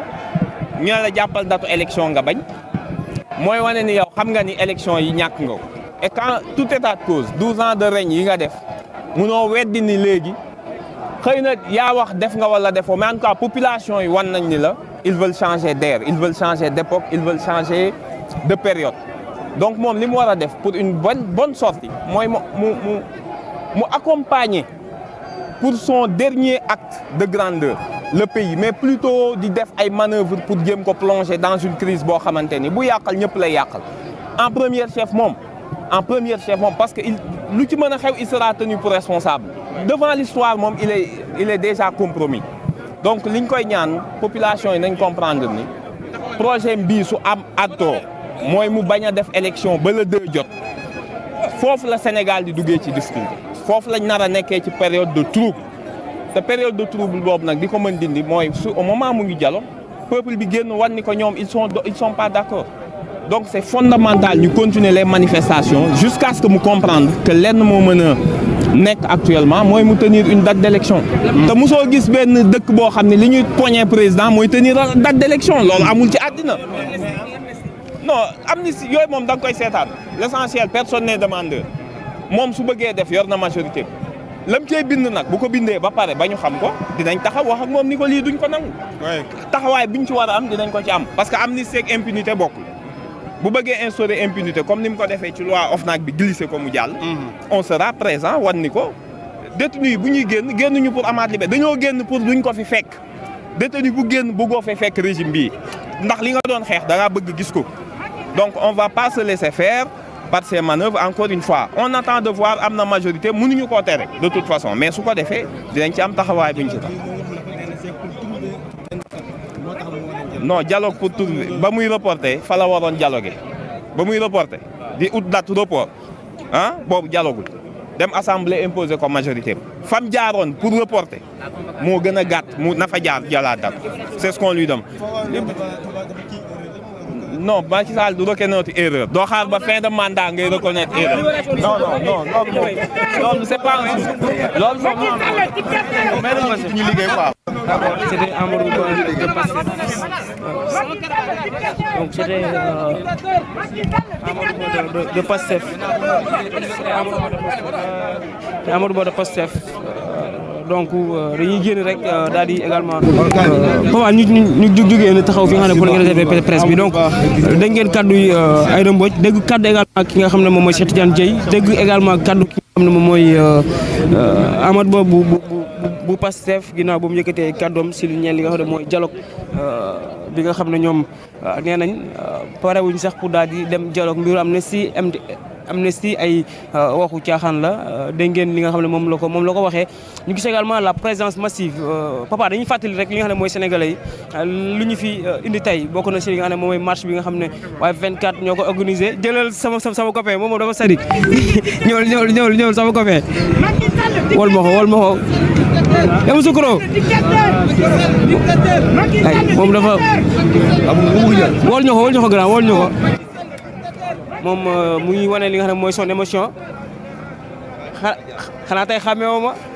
dem sama yaram sa yaram moo tàgg waaw asalaamaaleykum asalaamaaleykum na ngeen def barikalla oui tey la moo waral sa teewaay fii en tant que Sénégalais dama ñëw fii pour wax Macky Sall na arrêté lu muy def léegi dama bëgg wax sa conseil constitutionnel nañu jël seen responsabilité ñu organiser élection parce que Macky Sall paregul di organiser élection ay dialogue li muy wax ni ba élection calendrier élection kenn mus ko organiser ci dialogue c'est un principe que le conseil constitutionnel devait prendre en charge ñu joxe ci balaa 4 avril ñu am suñu président bu bees parce que Macky Sall lu mu bëgg nii dialogue gars yi du ñu dem bu ñu demul mu bëgg a repousser waat mbir mi du fi am na fexe mu organiser élection mu dem yoonam loolu mooy dëgg waaw. par rapport ak coowal amnistie bi muy wax nag pour seetal ay ñooñam ñii naan tamit également pour génne Ousmane Sonko prison ak Diomaye. Sonko mu génnee ko mu bañ a koo génne loolu du suñu objectif xam nga lan mooy suñu objectif léegi mu organiser élection ñu dem ñu battre leen ñu dem palais moo ñu yor mais c'est pas. demu leen dialogue yéen ban date ngeen di prôner pour élection yi. soit mu organiser ko d'ici le 10 entre le 11 mars xam nga fii ak le 11 mars dinañ am 15 jours et kii deuxième tour bi mën na nekk le 25 donc fii nii mën nañ am élection mais dañoo bëgg rek bëgg jaxase mbir yi moo tax muy naan ay dialogue kenn demul dialogue waaw suy organiser mu organiser bu organiser wul on va saisir le conseil constitutionnel ils vont fixer une date. le 2 avril élection day am wala du am yow. non avant le 2 avril élection day am dañuy élire suñu nouveau président ça c'est clair et net bu yeboo mu xam ko amul fii naan voilà dialogue kenn demul ci dialogue voilà. loo nga ne. ah man de lu ma. non daam loo ko pare nga ne lii mooy lan. maire gàddu bi la Macky Sall yoroon 2011 bu Abdoulaye Wade bëgg a violer constitution bi ne ko jet du ko def bii la jëloon dem lal ko ci buntu assemblée nationale te boobu lañ ko jëlal nii tey ñu ne ko lu mu ko jaral woon jaral nañu ko incha allah. yow na nga xalaatee coow réew mi également par rapport ak date élection présidentielle. Macky de caaxaan ne xelu sénégalais rek et képp kuy conscient xam na lu xew Macky moo créé lu mu créé ba pare bëgg ñu indi fi benn crise mu nga xam ne xamuñ fu mu jóge Sénégal a ngi nii Sénégal pays teranga bu ñu doon wax mu ngi nii dañoo concentré woon sur le 25 ñun demoon nañoon defatuñu benn manifestation loolu ñu ne la focus sur 25 boobu noonu peuple bi moo ko moom du moom moo ko moom du politicien yoo ko moom peuple bi moo ko moom complètement mu repousser élection yi bëgg forcément aussi repousser élection un an de cela un an de plus te loolu duñ ko nangul te le 2 avril Macky Sall dañ koy déloger ji. ñu ngi taxaw ak Birame Khoudia. Birame Khoudia moo di rassemblement F24 bi. tey jii nii ñëpp di waxtaanee li nga xamante ne moom moo di élection yi dans les meilleurs délais. waaw élection yi dans les meilleurs délais ñun date lañu doon xaar moom muy wax ñu ay concertation ak moom conseil constitutionnel daf ko jox prérogative pour mu jël date. Moi je crois que l'essentiel c'était de prendre la date lii indi jàmm ci réew mi aussi mooy mu jël date parce que dafa toxaloon date tax jàmm amul kon bu indiwaatee date jàmm am te jox nañ ko occasion porte de sortie mais dafa mel na buggul sortie boobu maintenant il faut que le peuple se mobilise malheureusement pour lui faire entendre raison je crois que loolu moo am ni tey lii pour libération des détenus politiques la mais pour aussi ñu tegaat réew mi ci yoon parce que dialogue boobu bu fekkee ni yow équipe wax naa ko léegi bu fekkee ni championnat dafa démarré championnat boobu démarré ba mu des demi-finale am équipe bu def forfait wala mu am réserve bu mu def au lieu nga woo 4 équipes yi war a dem finale nga woo ña toogoon ñëpp mais loolu dafay tax ñu recommencer moom li mu bëgg mooy ñu recommencer te ñoom duñ ko nangu ñun li ñuy nangu rek mooy 19 candidats yi nga xam ni ñoom la ñu retenir ñu waxtaan jàpp date te ñoom proposé nañ date kon moom lan lay waxtaan moi je crois qu'il y a le temps du dialogue et le temps des élections nous sommes au temps des élections nous ne sommes pas au temps du dialogue. ban date nga jàpp ne buñ ko defee li nga xamante ne moom moo di élection bi moom dina bañ a dépasser le 2 avril. On a parlé de 3 et du 10 mars 3 mars ak 10 mars yëpp mun na nekk à situation exceptionnelle il faut des mesures exceptionnelles c'est-à-dire ñu def 14 jours de campagne l'essentiel mooy mu bañ a dépasser le 2 wala bu ko dee dépasser mu dépasser d'1 ou de 2 semaines c'est possible. D'accord, merci. ñu jël papa man damay aw nii yow nga jëm wiir na le ñu jël Déthié Fall mu ngi fële en tant que taskatu xibaar moom mun naa jàll non en tant que taskatu xibaar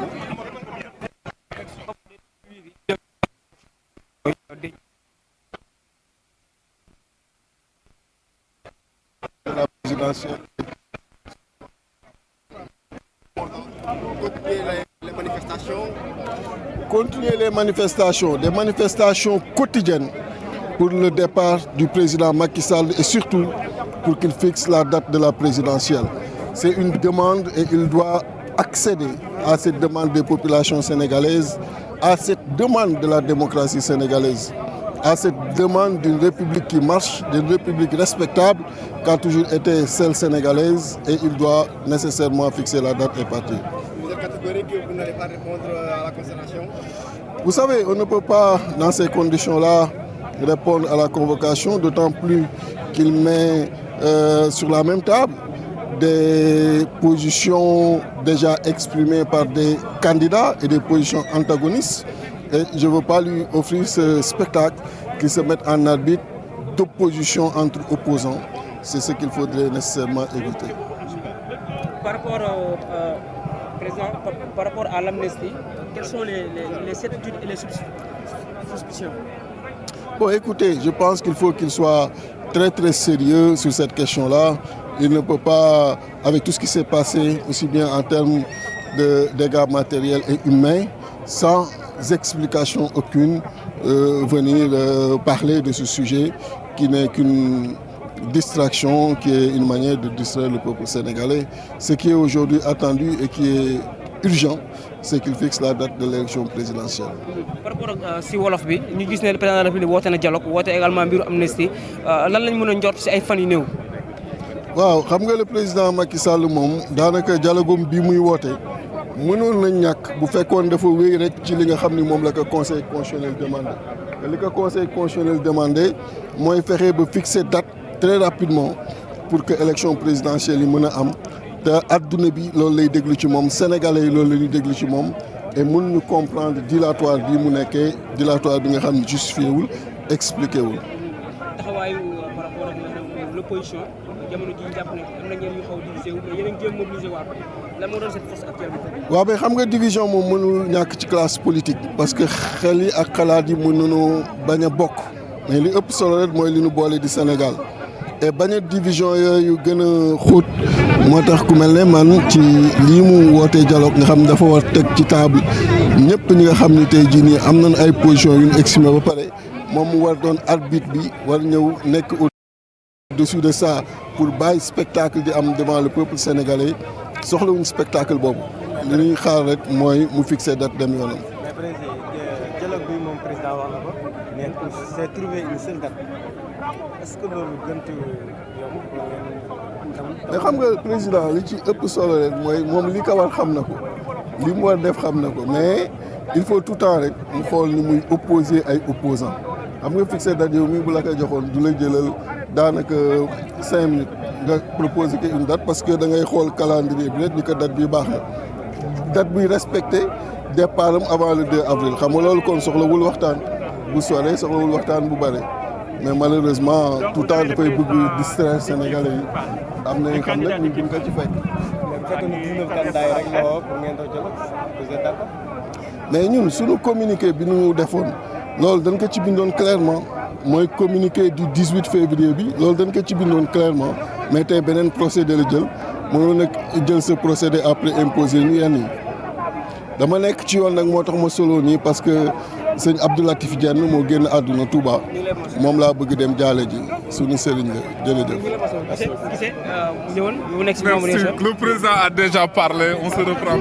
D'accord.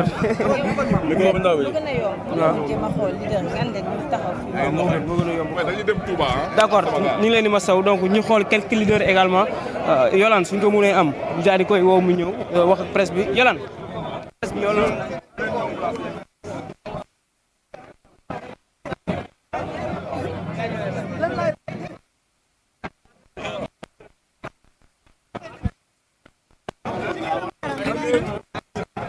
donc mu nekkoon Yolande Camara dañuy xaaral ni ñeneen ñi rek ñu jël seen i kàddu ñu wax ñi li nga xam ne moom lañ xalaat ngoon Yolande mu ngi ñëw donc dañuy ñëw tamit kenn par kenn dina jug wax ak li nga xam ne moom mooy média yi ngoon tamit soo mënoon wiiri ba dugg ci biir ñi daal di koy pelloo donc yéen a ngi gis li mooy cette grande mobilisation Thierno Alassane Sall papa nga jëlam Thierno Alassane Sall mu wax ay kàddu rek balaa muy bouger moom mi nga xam ne tey moom mooy jiital République des valeurs salaamaaleykum. tey daa mel ni tey yaa ngi tey tu es joyeux vous êtes joyeux. non moi je suis toujours joyeux mais c'est aussi un jour triste pour le Sénégal c'est pas un jour de joie malgré qu'on garde notre kii. Je dois d'abord dire de manière plus claire et nette et sans ambages que malgré les rumeurs que fait distiller le gouvernement et ses officines, les candidats ont retenu dans leur écrasante majorité de ne pas se présenter à son invitation. Pour les raisons que nous avons déjà largement exprimées. On a vu dans la presse d'aujourd'hui circuler des informations fallacieuses tendant à faire croire que nous serions au rendez-vous du lundi. Non, le lundi, nous allons déposer une requête collective devant le Conseil constitutionnel à l'effet d'obtenir qu'il se conforme à la décision 1C du 15 février du Conseil constitutionnel. Nous n'avons aucune intention d'aller à ce dialogue-là. dama ko bëgg a wax mu leer ci wolof ma ni am na ñuy wax ni dañuy nar a dem waxtaani fekke waxtaanu bu Macky Sall woote bi loolu nekkut ñoom ñooy wéyal xabaar boobu ngir bëgg a indi jiixi jaaxa ci xelu askan wi musuñu waxtaanee loolu la ñu wax démb maanaam mboolem candidat yi fukk ak juróom benn yu daje woon nee nañu duñ fa dem waaye sax waxtu boobu bu jotee dañuy dem déposer requête ci conseil constitutionnel ngir wax ni conseil na constaté que président de la république amul benn yoon yéene joxe date li nga xam ne ci la ñu war a dem élection donc conseil na ci jël matawaay ya ca war. par rapport ak seen dialogue bi ngeen woote yéen tamit dialogue lan la ak nan la. bon def naa ni sénégalais yi ñoom ñoo lu ñu waroon am kàddu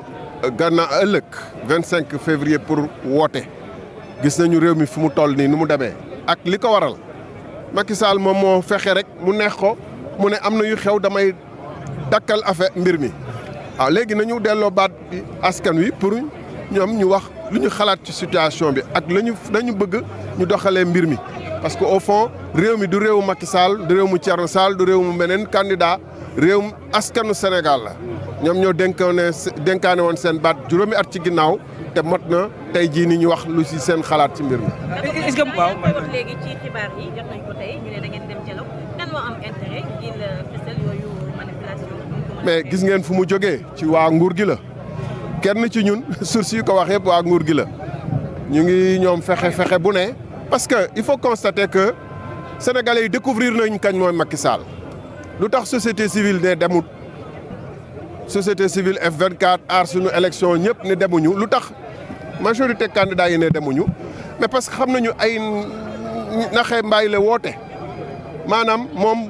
ba muy décider ni kay day dakkal élection yi décret bi ba mu koy jël boobu texte de loi bu muy sukkandiku génnagul sax woote guñ ko sax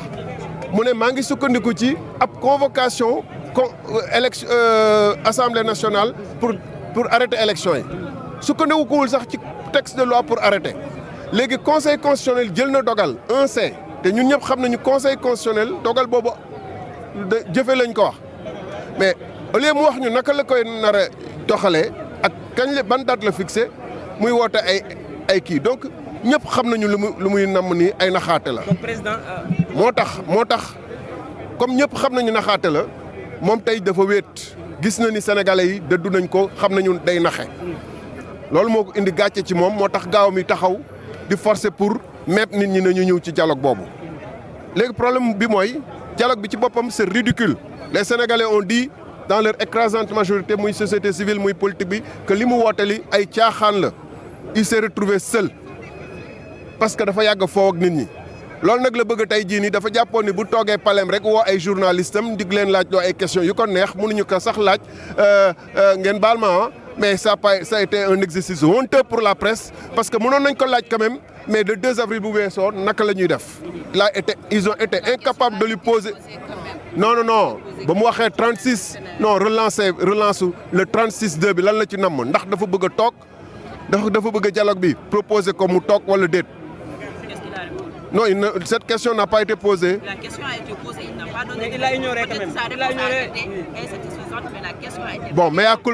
culpa si la question a été posée. Par rapport à l'Assemblée nationale, est-ce qu'on peut s'attendre par rapport au projet de l'amnistie que le PDS adhère Non, restons d'abord sur cette question-là. D'abord, je dis que la question a été posée, mea culpa. Mais ça n'a pas, avec l'insistance et le modérateur a aidé à fuir les questions. C'est ça, c'était un exercice. Oui, mais c'était un exercice, il faut le constater, c'était un exercice d'enfumage de l'opinion pour faire croire qu'on va aller vers une décrispation. Les Sénégalais ont compris et ils s'est retrouvés seuls. C'est ça la vérité. C'est ça compris. Et donc, maintenant, li ñu bëgg a wax ci kii loi d'amnistie bi mooy amnistie boo xam ne dafa nar a jéggal ay crime comme ni ma koy waxee rapport Petro-Tim bi rapport IGE Petro-Tim bi ñoom ñoo ko def ñoom waa Macky Sall te ñoom lay dugal non seulement ñoom waa Macky Sall yi mais waa Ablaye Wade yi ndax Karim Wade moo signé woon contrat boobu rapport mbirum Prodac bi mu ngi fi rapport Cour des comptes bi sur fonds Covid bi mu ngi fi am na ay crimes yu ñu fi def yoo xam ne ay xale dañ ci dee ay xale yu am fukki at ak juróom-ñett keroog rek ci Ziguinchor ñooñu ban amnistie moo tax mar a tax ñu dundaat mënul nekk ñoom lu taxoon ñu nangu dee mooy pour que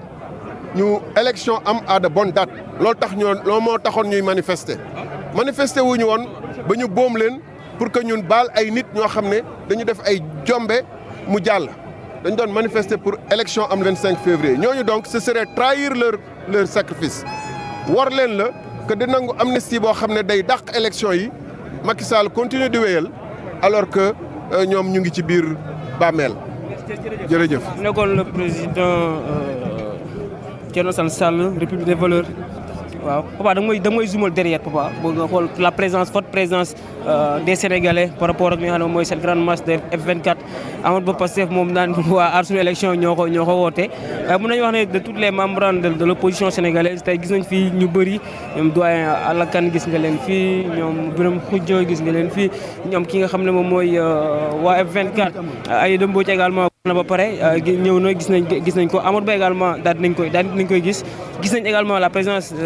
de Déthié Fall moom mi nga xam ne jamono ji ñu ngi koy jaale kilifam di fu mu wéeru si wàllu tarix ak lu ni mel moo génn àdduna donc yéen gis ñoom ñaar Aïda Mbodj ak ki nga xam ne moom moo Déthié Fall ñoom ñaar mu doon image bu rafet si taarixu réew ëllëg dañ ci doon li nga xam ne dañ koy bàyyi xel parce que à travers les hommes. mën nga ñëw ñu biir nii parce que fii lañ bëgg a dégager moo tax. c'est bon may ko mu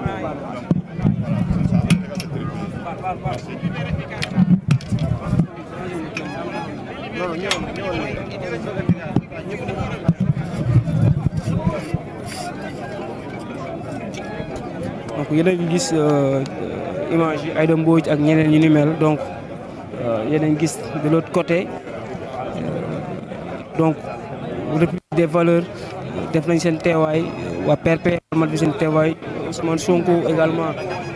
ñu ñu jege si wàllu politique def nañ seen teewaay maa ngi koy wax sànq rek que Sénégalais yi élection présidentielle lañu daal di bëgg donc ñu daal di dem élection présidentielle le askanu Sénégal daal di bëgg donc ñu ngi ci organisation nag daanaka bientôt ñi nga xam ne mooy leader yi nañ jël seen i kàddu wax li nga xam ne moom lañ xalaat si réew mi projet amnistie dialogue concertation bu président de la République bu mu wootee ginnaaw l'opposition avec front bi nga xam ne moom mooy des candidats à l'élection présidentielle toll si 16 membres ñoom si ñu nee li nga xam ne mooy élection présidentielle dañu war daal di am date waaye demuñu si nga xam ne boobee concertation d'ailleurs même dañu waaj a organiser li nga xam ne mooy ñoom tamit seen i wàllu dialogue point yu ko tënk nag xamaguñ ko waaye di nuyuwaat suñu yaay yi nga xam ne ñoo ñuy déglu di nuyu waa Kër Massar ñuy bàyyi xel di nuyu également fi nga xam ne doomu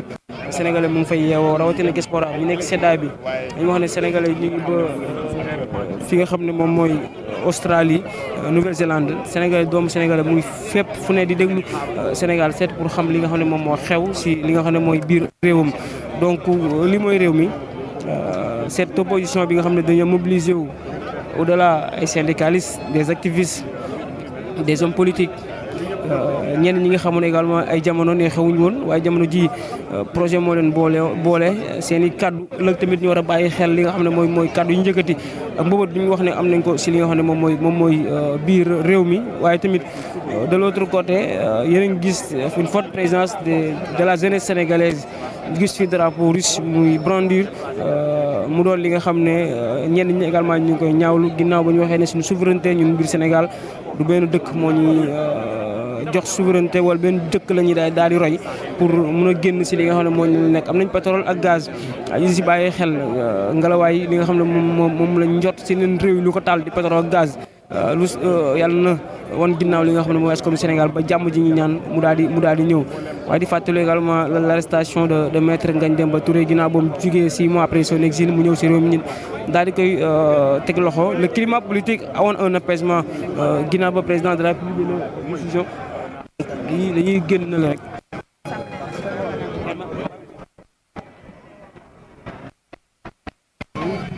jël Sénégal papa yox la ne papa yox la papa ñu ngi lay nuyu ñu dem si foule bi mu mel ni cette jeunesse sénégalaise s'est mobilisée comme ndaw ñi dañuy dem si li nga xam ne moom mooy coow li sénégalais ñu bàyyi ngeen déglu sénégalais déglu leen sénégalais déglu ñoom ñëpp Sonko grand ñu ngi lay nuyu ñu ngi lay fay ñu ngi leen di fay pourquoi Sonko waaw parce que Sonko dafa ñëw indi ñu lu bees xool dëkk bi ni muy doxul mu bu ko changé moo tax ñuy wax Sonko namu nañu waaw yaakaar bi lan la ak ndaw ñi trop ça li ñu yaakaar ci moom kenn mënu koo wax billahi yàlla xam na ko kenn mënu koo wax Sénégal sax ñu ngi lay nuyu ñu leen di fay ñu jël ndaw ñi Sonko rek ñuy topp wóor na yàlla Sonko rek la ñuy topp barki Serigne Touba Mbacké amuñu loolu ñun ay doomu si kër góor gi lañ doomu Diomaye Faye lañ ñun ragaluñu loolu Macky Sall day dem Macky Sall ngir yàlla Macky Sall jox ñu suñu date Macky Sall date bi du sa date Macky Sall date bi suñu data Macky Sall jox ñu suñu date ay Macky Sall jox ñu suñu date dimanche lañu waroon a ñëw dimanche heure bi war naa fekk ñaan teel a ñu tëj campagne bi ñu mënoon noppalu pour nga mën a dem Macky Sall dimbali ñu nañu jox suñu date bi Macky Sall moom moo ko ko moom date bi data la date bi suñu data lu mu ko dimbali Sénégalais yi jox leen seen date yaay booy ñu ngi lay nuyu. maa ngi leen di yaay booy fàttali ñu at yi ñaata la toll. at yan ñaata at nga am. man at yi moom bari na lool waaw bari na lool waaye dama leen di ñaanal lii ngeen di somb nii jàpp leen ci bu baax a baax yal na ko yàlla sottal ndax man mosuma dem mars mais dëkk bi dafa métti ku njaboot ku nekk rek boo nee yëgu man métit bi rek waxoo dëgg Macky Sall na nit ñi ñoo ko faloon nit ñi suur nañ ko na wàccee fii si jàmm te dem bàyyi ku war a falu loolu rek moo fi ne mënu fexe ba jëlaat réew mi moom daal moom na wàcc rek na wàcc. seen jafe-jafe yéen yaay yi lan la. doo lekk ba suur doo naan ba suur luwaas bi seer na boo tëddee doo nelaw ndax loo liggéey da koy yemale si luwaas doo am loo jox sa njaboot courant bi mu ngi seer location seer pour dundal sa njaboot problème la te ñu ne Sénégal am na pétrole donc moom lu muy liggéey si dëkk bi fan la ko dugal loolu moo tax ñun maire yi léegi ñun ñooy génn dañoo bëgg mu abal ñu ndax ñun ñu nekk si jàmm ak suñu jaboot sa doom day jàng am diplôme am mu lem ko si ay walis du am liggéey te ñu ne Sénégal hébergeant fan la hébergé. hébergé wul dara. waaye yaay mooy wàllu datu élection yi nag moom ba léegi wax ko si. man de bëgg naa ñu jàpp ko ci léegi ñu dem voté ku gagné ñu fal ko ñu dem toog waaw mais moom na wàcc bu mu bokkati na Diomaye gagné loolu la ñuy ñaan yàlla kii. na Diomaye gagné rek Diomaye. ñu dem papa jëlal ma image bi papa jëlal ma image bi. papa jëlal ma image bi papa jëlal ma ensemble bi yëpp image bi. drapeau Sénégal bi également kilifa ñu ngi lay nuyu. ñu ngi laa ji siyaar nañ la. tey lan moo gën a war a sa teewaay fii. taxaw rek pour bëgg Macky Sall abal ñu jàppal ñu date ñu dem élection loolu kese amul leneen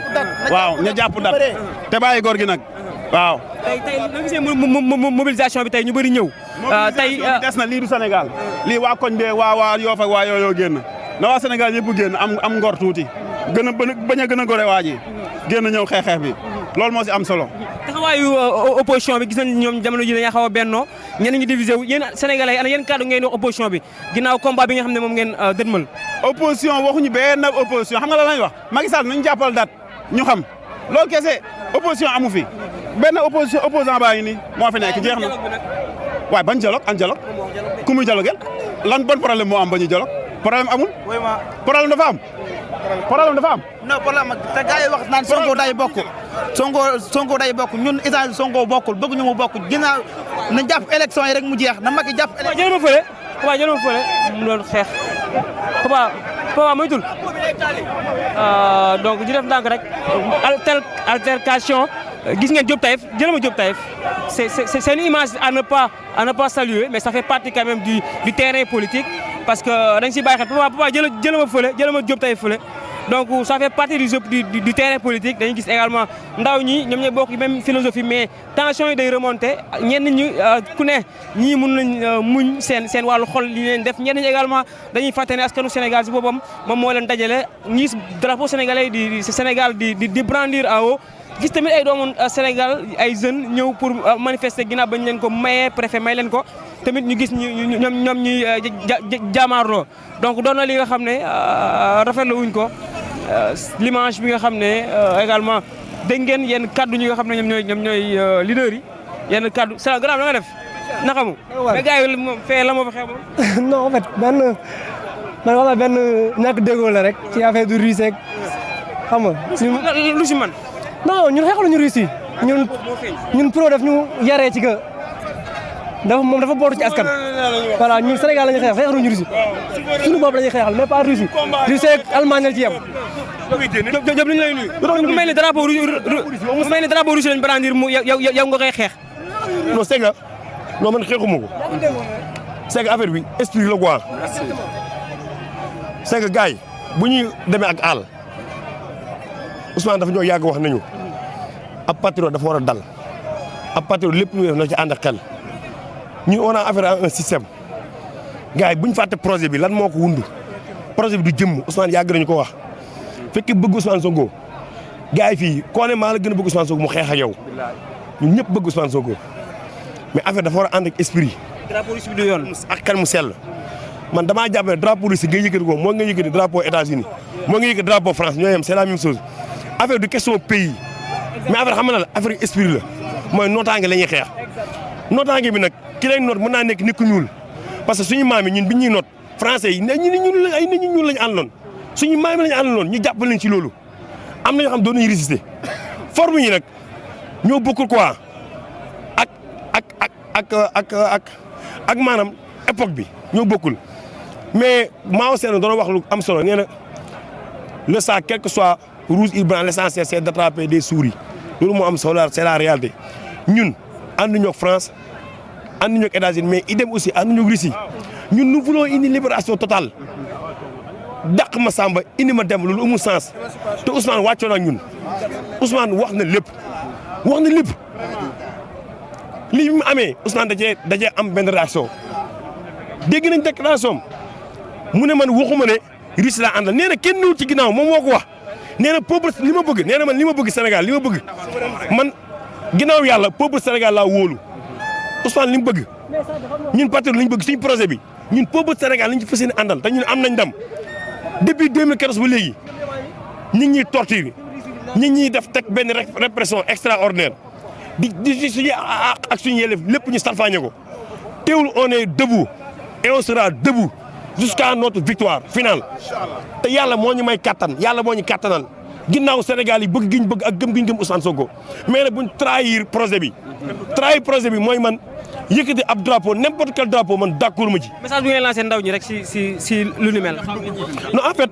booy bi dafa comprendre c'est que gars yi damaa ñëw fekk gars yi gu xëccoo moom ma xëcc booy bi ñëw wax ak moom xam nga am na loo xam ne su ci nekkee ne da ngay yëkkati par force drapeau la moo ko defar dama koy yëkkati par force nga ñëw ne ko doo ko yëkkati loolu affrontement lay indi mën naa indi sa xeex loolu dama gis ay ñoom taalibe Sonko woo leen ne leen kaay leen booy bi woo leen ko ngeen waxtaan ak moom nangu drapeau bi ngeen explique ko gis bi ñu ko expliqué rek bi mu ko expliqué dafa jël drapeau daf ko saagam ne léegi drapeau dootu génn mais en tout cas li may wax ndaw ñi mooy projet bi ñu ngi si dernier virage lépp lu ñu defoon nañ ko fàtte ay tëj nañ ma kaso damay toog sama kër loolu génnewu la ci projet bi ay dañoo dagg sama tànk dañoo dagg sama loxo wala dañ maa dàq barabu liggéeykaay mënul liggéey nga da ngay toog sa kër yow complice nga ba léegi projet bi nañ fàtte li fi waay def fàtte ko ay tëj nañ ma kaso 1 an 2 ans loolu dara parce que am na ay bakkan yu tuuru pare te on n'a pas droit à l'erreur gars yi mënut a ñoo arrière mënut a nekk di fii ñu nekk nii dañuy dem droit au but nous voulons un pays libre te Ousmane dafa ñoo waxoon leen li ñu bëgg yombul dañ ciy jaamu yàlla mais li ñu bëgg yombul changer am réew yombul mais li may wax mooy gars yi peuple Sénégal surtout la jeunesse victoire bi ñu mës a am parce que victoire bi mës a am Ousmane victoire bi mës a am yéen a ko yombal li may wax encore une fois la résistance c'est un droit universel parce que charte universelle des droits la ñu ko ci bind suñu constitution bi bind ko ci kon nous réclamons notre droit mooy dañoo war a résister non à la forfaiture nous voulons des élections libres et transparentes élections yoo xam ni Macky Sall moom seetaan rek la ci war a am parce que conseil constitutionnel moo ne 19 candidats yi ñooy dem Macky Sall ñun li ñu koy wax mooy na seetaan comme ñun parce que du arbitre du coach du dara du quatrième arbitre du VAR comme que nag bokkul ci carte gi na toog seetaan moo ko Ousmane Sonko ñoo yem Macky Ousmane Sonko ñoo yem Ousmane daa am candidat ne Diomaye la Diomaye mooy Sonko Diomaye moom nag Macky peut-être amul sens duñ wax Amadou Macky Amadou loolu moom jubul loolu nag la yàlla def li ñu koy demandé mooy ñun demuñ ay dialogue demuñ ay bëgg demandé ay amnistie parce que dialogue yow nee nga réew mi jàmm amu ci nga ne réew mi dafa am crise institutionnelle te yow pourtant ñëpp a ngi liggéey kenn sentiru ko nga woote dialogue ne kaay la ñu waxtaan ñu ne ko amu Sénégal ne ko amuñ problème ñun demuñu léegi nag mu ne may waxtaan kan lay waxtaanal waa këram képp lay waxtaan la kon problème amu fi lan la ñuy dee waxtaan élection yi yoonam néew ci conseil constitutionnel moo validé candidat yi conseil constitutionnel ko organiser ay élection ñii ñoo valable lu tax mu ne day dagg processus électoral bi moom Macky Sall te légitime dul parce que bu ñu fàtte Sénégal yi dañuy fàtte suba si on est dans un état droit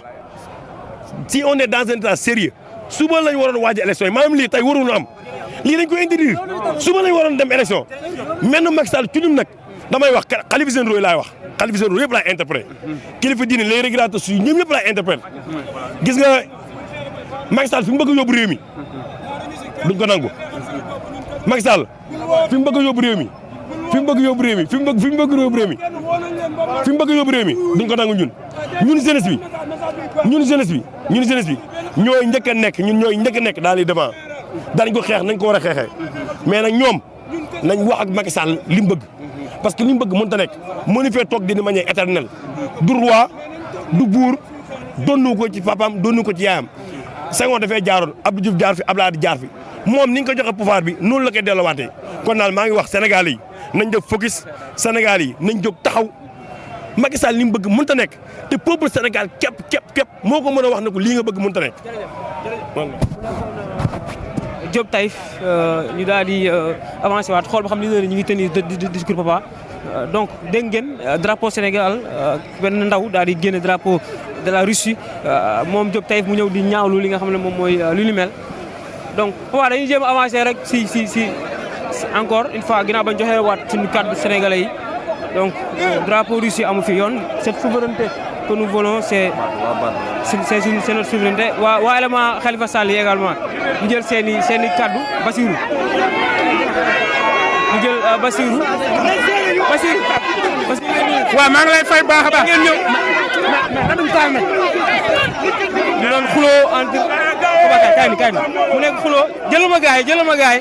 entre waa Barthélémy Dias Khalifa Sall ci solos nagamu ñu ngi lay char dama waral tey si seen teewaay non leen rek moo ñu waral teew bi li tax ñu teew tey du parti politique wala ku mënti doon ñëpp xam nañ ne Khalifa Ababacar Sall mooy suñu candidat moom lañ bëgg mais benn kii la ñu am objectif benn problème la ñu am ñun ñëpp muy Macky Sall na dem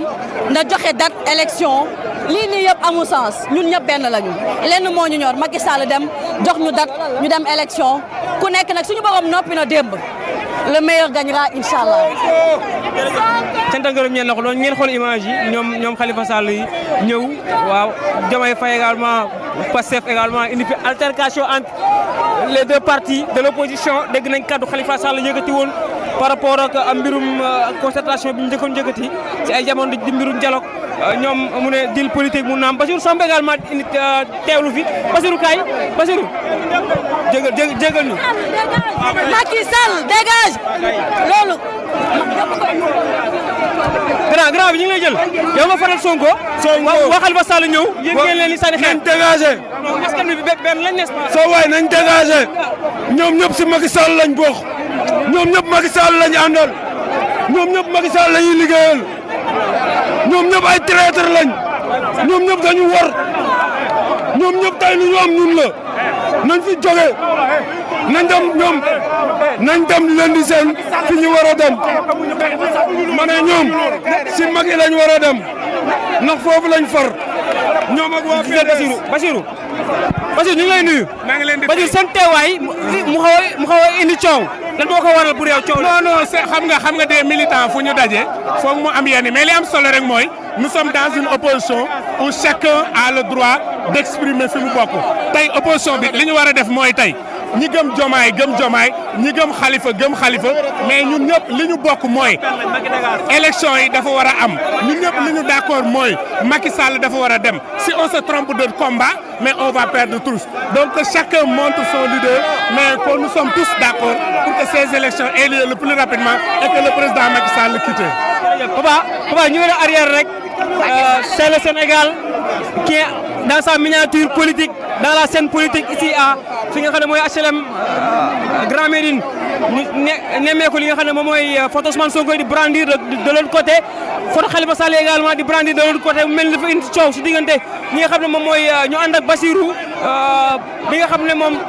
conseiller la si maire bu Dakar dégg nga également coow li yaa ngi gis ki nga xam ne moom mooy waa Khalifa Sall yi donc tey mën nañ wax ne c'est le Sénégal en miniature mu am lu leen métti. on est ensemble gars yi foog ñu xam ne Macky Sall la ñamal affaire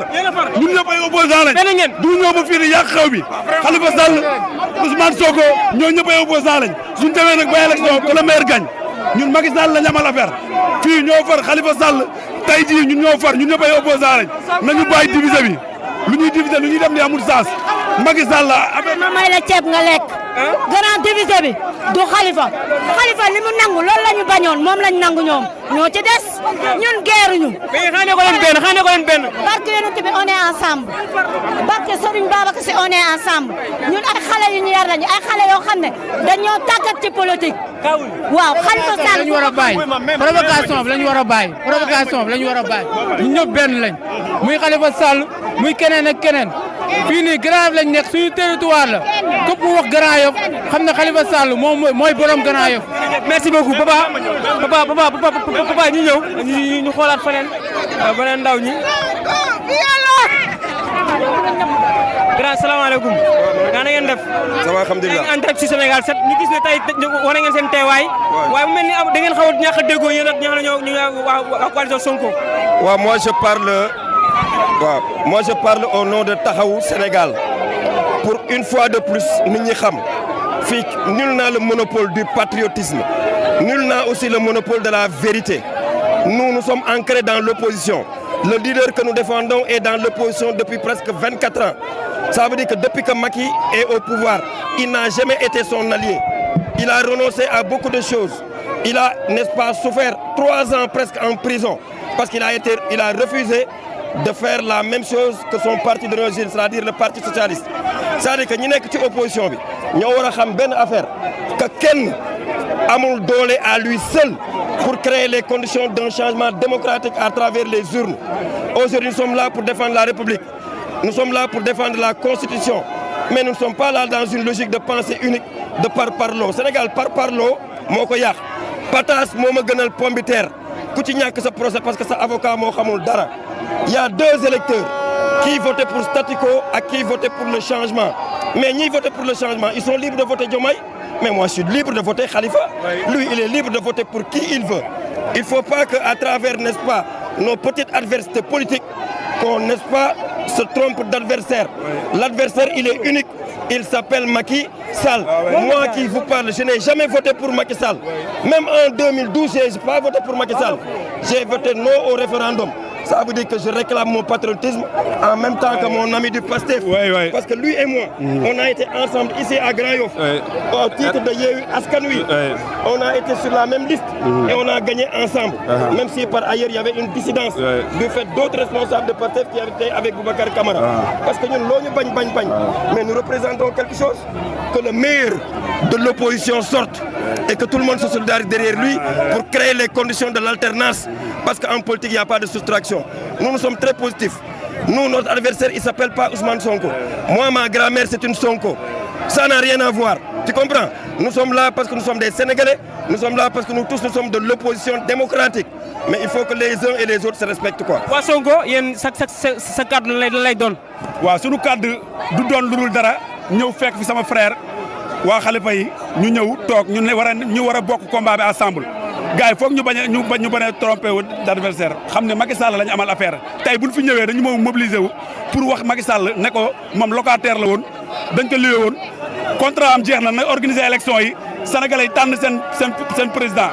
képp ku ñu tànn si opposition bi ñun ñëpp ñu dem si ginnaawam jàppale ko pour mu mun a jël réew mi loolu la ñuy xaar tey mais ñëwuñu xaar tey pour ñëw fii naan Sonko Khalifa loolu andi wuñu fi lu ñu fi andi mooy ñu wane message sénégalais yëpp taxaw wane message Macky Sall ne lu mu bëgg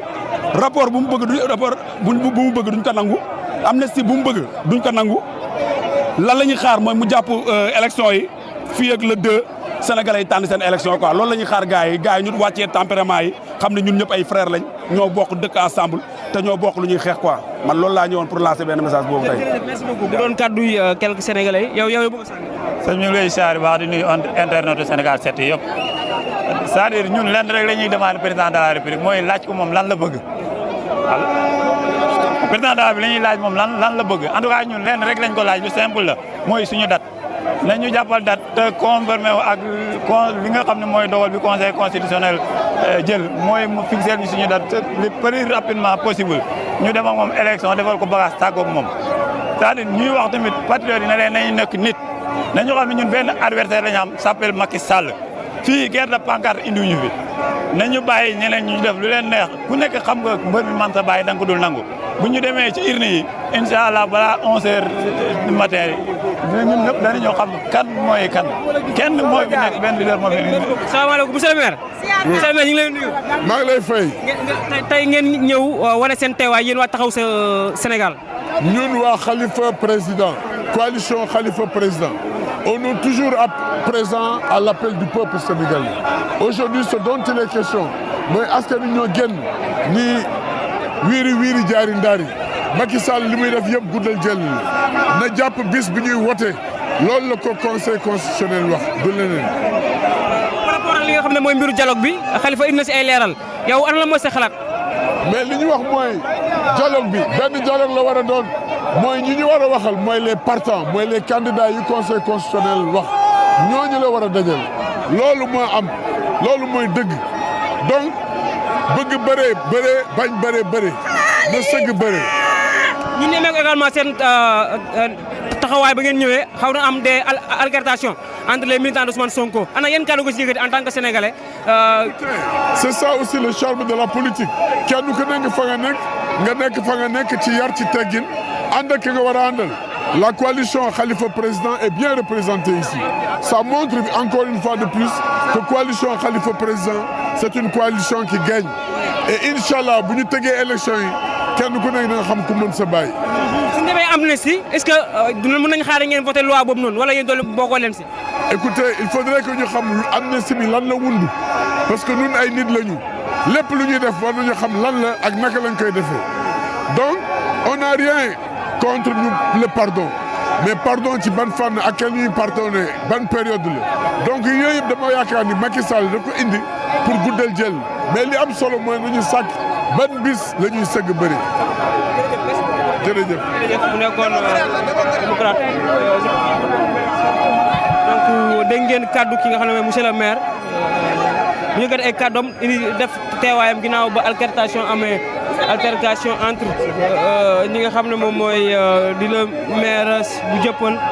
Cheikh Gueye papa dañuy tourné waat rek defar contournement waaye di wax ne militant taxaw Sénégal yi ak Ousmane Sonko ñoo doon jaamaarloo papa ñoo ni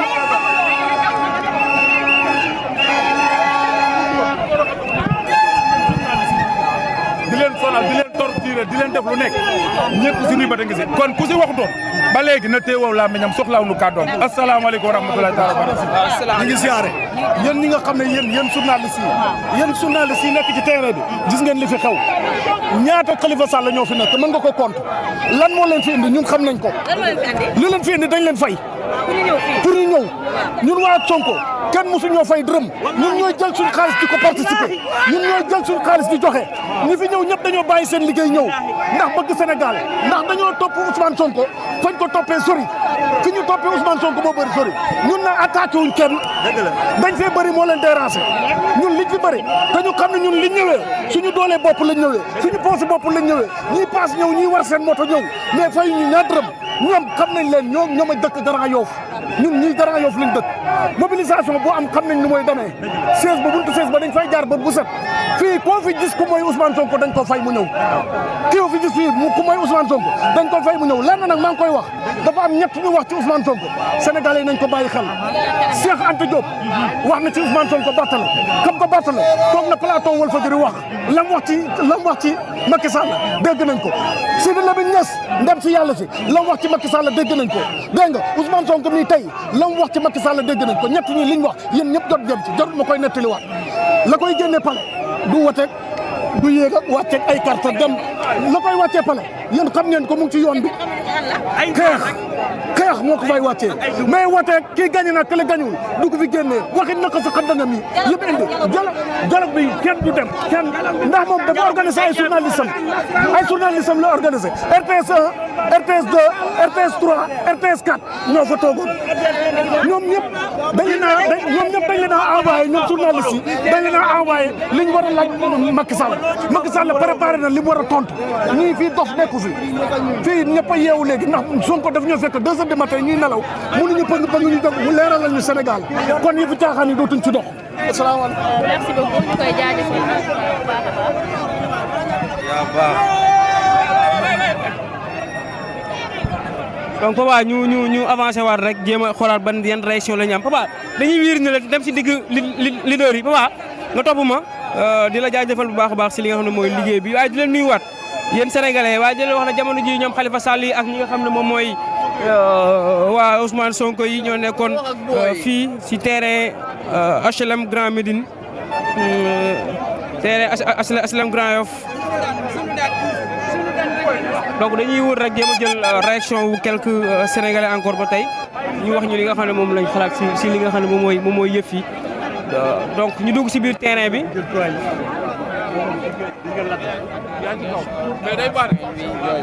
donc nag bay nekk ci xelu. waaw Thierno Alassane Sall jël effectivement ci développement Sénégal donc ci loolu noonu tey moo ñu andi fii pour ñëw te waxtu affaire bi incha allah. nan nga gisee ni ni mel yenn dëkk yi ñenn ñi nga xam ne ñu naan moo di ay leader ne demuñu si dialogue bi nga gisee ni ni mel. bon dialogue bi ni ñu ko gisee mooy booy dialogue da ngay dialogue ñoo xamante ne ñooy les acteurs principaux booy dialogue da ngay dialogue ak ñi nga xamante ne ñoom la constitution bi wax ne ñoom ñoo jàll pour dem ci jongante boobu noonu mais munoo dialogue ak ñoo xamante ne nii tey problème bi yëpp ñoo fi andi waa PDS tey bu fekkoonte ne ni joxoñuñ baaraamu tuuma waa constitutionnel kon tey duñ dugal ay projet de loi ba pëccëxoo bi yëpp nekk fi donc mënuñ comprendre loolu noonu ba tax na ñu ngi wax à ce que les candidats yi nga xamante ne ñoom la ñu tànn officiellement ñu dem délégué jàpp date parce que aussi xeex da nga koy def ci biir nga dem toog ak ndey mbi gi wax ko les yeux dans les yeux que ñun dañoo bëgg date sangam ñu tenir les élections comme ça dëkk bi mën a changer parce que Macky Sall pare na amatul daal lu fiy def donc na bàyyi suñu réew ñoo ko faloon ñoo bëggatul may dem awal ñu suñu réew et ça fa lañ toll on en a marre ci Macky Sall voilà. docteur gars docteur moom mu xam wàllu yoon jël ko papa docteur ñu ngi lay nuyu docteur Cissé ñu ngi lay nuyu. waaw maa ngi lay nuyu maa ngi lay fay waaw. ana yéen kàddu ngay njëkk a wax par rapport ak li nga xam ne moom moo xew si actualité politique bi si wàllu yoon. waaw en fait xam nga à partir du 2 c'est la fin du règne du contrat scellé entre l'État du Sénégal et le président Macky Sall. Et si une fois le 2, le président Macky Sall ne rend pas le pouvoir à l'autorité de la Constitution, la seule et l'unique alternative que le Conseil constitutionnel pourra faire, c'est d'abord constater la vacance du pouvoir et installer le président de l'Assemblée nationale. Maintenant, à ce niveau, le président de la République qui a commis un désordre dans l'ordre constitutionnel pourra être poursuivi pour haute trahison. Maintenant, lors de son entretien avec certaines presses, nous avons entendu que le président de la République a commencé à préparer la conscience collective de la population sénégalaise pour une éventuelle interprétation devant le juge constitutionnel de l'article 36 en son alinéa 2. Que Maître Doudou Ndoye a tenté de l'interpréter. Maintenant, nous lançons un appel solennel au Conseil constitutionnel, aux 7 sages, à prendre leurs responsabilités le jour J, de constater la vacance du pouvoir et installer le président de l'Assemblée nationale, mais de prendre toutes les mesures nécessaires d'organiser les élections, déjà soit 2 mois ou bien 90 jours, conformément à la Constitution. Maintenant, le président de la République, il cherche à une éventuelle prorogation de son mandat parce qu'il va saisir le Conseil constitutionnel pour une interprétation de l'article 36 de la Constitution, ce que les gens ne vont pas accepter parce qu'il va falloir impérativement que le Conseil constitutionnel rompe le mariage qui le lie entre le président Macky Sall et lui. ñu gis la seen TV nga indi ay leeral ci kàllaama olof par rapport ak li nga xam ne moom moo ñeel wàllu mbiru amnistie projet de loi bu nar a am assemblée nationale tey yoon lan la si wax yoon état du Sénégal. waaw effectivement d' abord li ñuy wax mooy le 2 d' abord mooy fin wu règne président Macky Sall conformément à la constitution si lay mat 5 ans le 2 boobu lenn rek moo mën a am bu fekkee organiser wul élection ba boobu ki nga xam ne mooy conseil constitutionnel li muy def mooy dafay constater vacance pouvoir bi conformément à l' article 31 de la constitution bu constater vacance pouvoir bi mu daal di installer ki nga xam ne moom mooy président assemblée nationale parce que loolu la constitution bi wax. maintenant li nga xam ni président Macky Sall jéem na ko mignoter ci discours am bi entretien bi mu amoon ak certaines presse mi ngi soulever problème mu interprétation wu alinéa 2 bu article 36 bu constitution bi wax ne le président de la République dafay continuer nekk en fonction jusqu'à l'installation de son successeur mais fii alinéa 1 bi également indiwuñ ko parce que loolu moom mooy continuité wu alinéa 1 bi parce que alinéa 1 bi li mu wax mooy il faut que ñu organiser d'abord élection te ki nga xam ne moom mooy nouveau président élu moom dafay entrer en fonction en attendant ñu installer président bi mu joxe pouvoir bi donc mënoo jël alinéa 2 bi daal di koy keccat ci li nga xam ne moom mooy disposition article 36 bi gis nañu également maître Doudou Ndoye di tenter interpréter ko gis nañu également yeneen ñi nit di wax ni le conseil constitutionnel le jour J mën na ko dénk même dénkaat même président de la république te loolu je pense que c'est une forfaiture donc le conseil constitutionnel moom moo war a jël responsabilité à ce que mu constate la vacance du pouvoir mais également mu bañ a répondre ci li nga xam ne président de la république nar na ko saisir pour interprétation pour toogaat fi président de la république mandat mi ngi jeex le 2 à partir du 2 bu rendre le pouvoir bi bu boobaa conseil constitutionnel bu deful liggéeyam donc ce sera la procédure de son extirpation par des forces militaires te bu boobaa man j'avais écrit même le secrétaire général des Nations Unies pour crime contre la constitution crime contre l'état de droit et de la démocratie te bu boobaa li fi jële woon Yaya Jammeh moo ko fiy jële parce que li ñuy def mooy dafay def li ñu naan rébellion au pouvoir te ku ne xam na ni Yaya Jammeh deful woon coup d'état mais dafa def rébellion au pouvoir dafa bañ a jógee ci pouvoir bi dañ ko gagné comme le président de la République indi na désordre ci constitution bi bu defee rébellion au pouvoir procédure boobu conseil de sécurité conformément à l'article 52 de la charte des Nations Unies da koy déclencher saisir ñi nga xam ni moom mooy CEDEAO ñu déclencher les forces de l'OCOMOG ñu déloger ko au niveau du palais présidentiel. mu nekkoon docteur Cissé également ñu jël waa maître Moussa Diop. Moussa Diop donc maître Moussa Diop. kilifa gi ñu ngi lay nuyu jërë kii. kan mooy kii asalaamaaleykum ñu présenté wu. ayca bismillah man maa ngi tudd Abdoul Aymoud Daf di directeur de l'école du parti bii di ànd gor yi jot na. ñu gisee seen leader dañ ko daal di téye jamono ji ginnaaw coow lu ñu fi waxoon mbiru Jama tey ngeen ñëw wane li nga xam ne mooy seen féete par rapport ak opposition sénégalaise bi tey quel est le message bi ngay jàllale par rapport ak sa condamnation wala bi nga xam ne peut-être ba léegi demaguñ ci waaye ba léegi mu ngi ndugg siin. je crois que le piège sur lequel beaucoup de gens tombent tey piège bi ñuy dugg mooy nekk di wax droit parce que ku ne xam na ni tey dëkk bi droit amatu fi le droit n'est plus dit le droit n'est plus prononcé arbitraire moo fi am dictature moo fi am jaay doole moo fi am Moussa Diop nag en a été victime Moussa Diop mooy ki nga xam ne tey dafa wax ni Sénégal am na ay diamants te ñu ngi koy exploiter sur le dos des Sénégalais ba léegi y a eu aucun démenti officiel de la part de l'État Moussa Diop moo ne tey y a eu 123 palettes d'armes yu ñu jënd au niveau de la présidence te ba léegi kenn taxawul weddi ko avec des preuves donc tey ñun li ko fa dugal xam nañ ko te bi muy dem ñun ñëpp nee nañu maa ngi nii di dem bu fekkee droit la dinaa fanaani sama kër bu fekkee politique la nag loolu je ne réponds plus de rien aujourd'hui on est dans ce cas de figure là Moussa Diop est une victime aujourd'hui il a été arrêté arbitrairement comme beaucoup de personnes d'ailleurs tey nag loolu moo tax tey bépp sénégalais foo munti féete quel que soit le bord aujourd'hui tu assistes à l'injustice dont on est victime tey nag dañu taxaw pour wax non refuser qu'on entache vraiment notre histoire politique parce que lii moo si fi am Macky Sall entaché na désormais et à jamais l'histoire politique du Sénégal ñun li ñu xamoon mooy une alternance paisible ñun li ñu xamoon mooy un changement de régime dans les règles de l'art ñun li ñu xamoon mooy une politique boo xam ne dañ koy teg mu leer askan wi yëpp d'accord ci ñëpp ànd ci Macky nag moo fi indi lii et l'histoire retiendra dans les annales qu'à un moment M de notre histoire Macky Sall a vendu ce pays-là et essaye de le brader te loolu ñun la jeunesse debout toutes les franges de la population dañuy taxaw et on fera barrage tey le cas de figure c'est ça loolu rek moo ñu fi tax a daje nekkuñu fi nag di dugg ci piège yu wax droit parce que droit amatul ci dëkk bi lu waay neex def jël doole jaay ko doole jaay nit yi doole jël ko wax nga tëj loolu Macky Sall tegu ko fenn te on est là pour vraiment faire barrage à cette entreprise là. ñu gis na également yéen jamono jii nii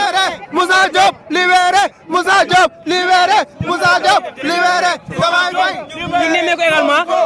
seen ancrage par rapport ak la coalition Diomaye Faye tey la moo porté ce choix par rapport ak la coalition Diomaye Faye ngeen dem def allié. Aujourd'hui, à un moment, il faut être intelligent en politique. Il faut avoir de l'humilité et il faut avoir de la sagesse. Aujourd'hui, tout le camp du peuple, c'est le camp Diomaye Faye. C'est le camp du peuple de manière incontestable. Donc nous ne pouvons pas aller à contre-courant de l'histoire. L'histoire taille, c'est une marche inéluctable vers un changement et vers une alternance. Notre participation et notre appartenance à la coalition Diomaye Faye est plus que jamais établie. Loolu mooy la ligne officielle loolu la ñu Moussa Diop wax ñu taxawee ko te noonu la ñu taxawee tey ñu ngi ci biir coalition bi tey ñu ngi ci ëllëg ñu ngi ci ginnaaw ëllëg ba pare. amnistie bi. La loi d'amnistie mais en vérité y a pas de loi yow ni nga jàppee nit ñi du yoon. Pourquoi parler aujourd'hui d'amnistie? C'est lui donner un pouvoir qu'il n'a pas. Macky aujourd'hui n'a aucun pouvoir et aujourd'hui lâché même y compris par les gens de son camp. Donc tey il n'est rien et il n'a plus rien et qu'il faut qu'il s'en rende compte mu dem amnistie ak ñàkk amnistie gis nga ñi ci biir kaso bi dañuy génn par la force dinañu génn. Macky Sall yow la ñuy waxal organiser ñu suñu élection nga dajale say bagages te dem loolu dong lañ la laaj du leneen. Donc tu as encore une occasion mais de sortir pas par la porte mais par la petite fenêtre quand même. mooy nga organiser ñu suñu élection te dem jël say bagages loolu la ñu digaale ak yow Sénégal en 2012 bi ñu lay fal yaakaaroon nuñ woon ni di nga taxawee am taxawaay bi parce que bi ngay daw di laqatu naan jàpp leen ko wax leen ci daf may tëj tey loolu ngay utiliser contre les gens tu es lâche c'est de la lâcheté loolu moo fi am voilà merci. Jërëjëf et le combat continue. ay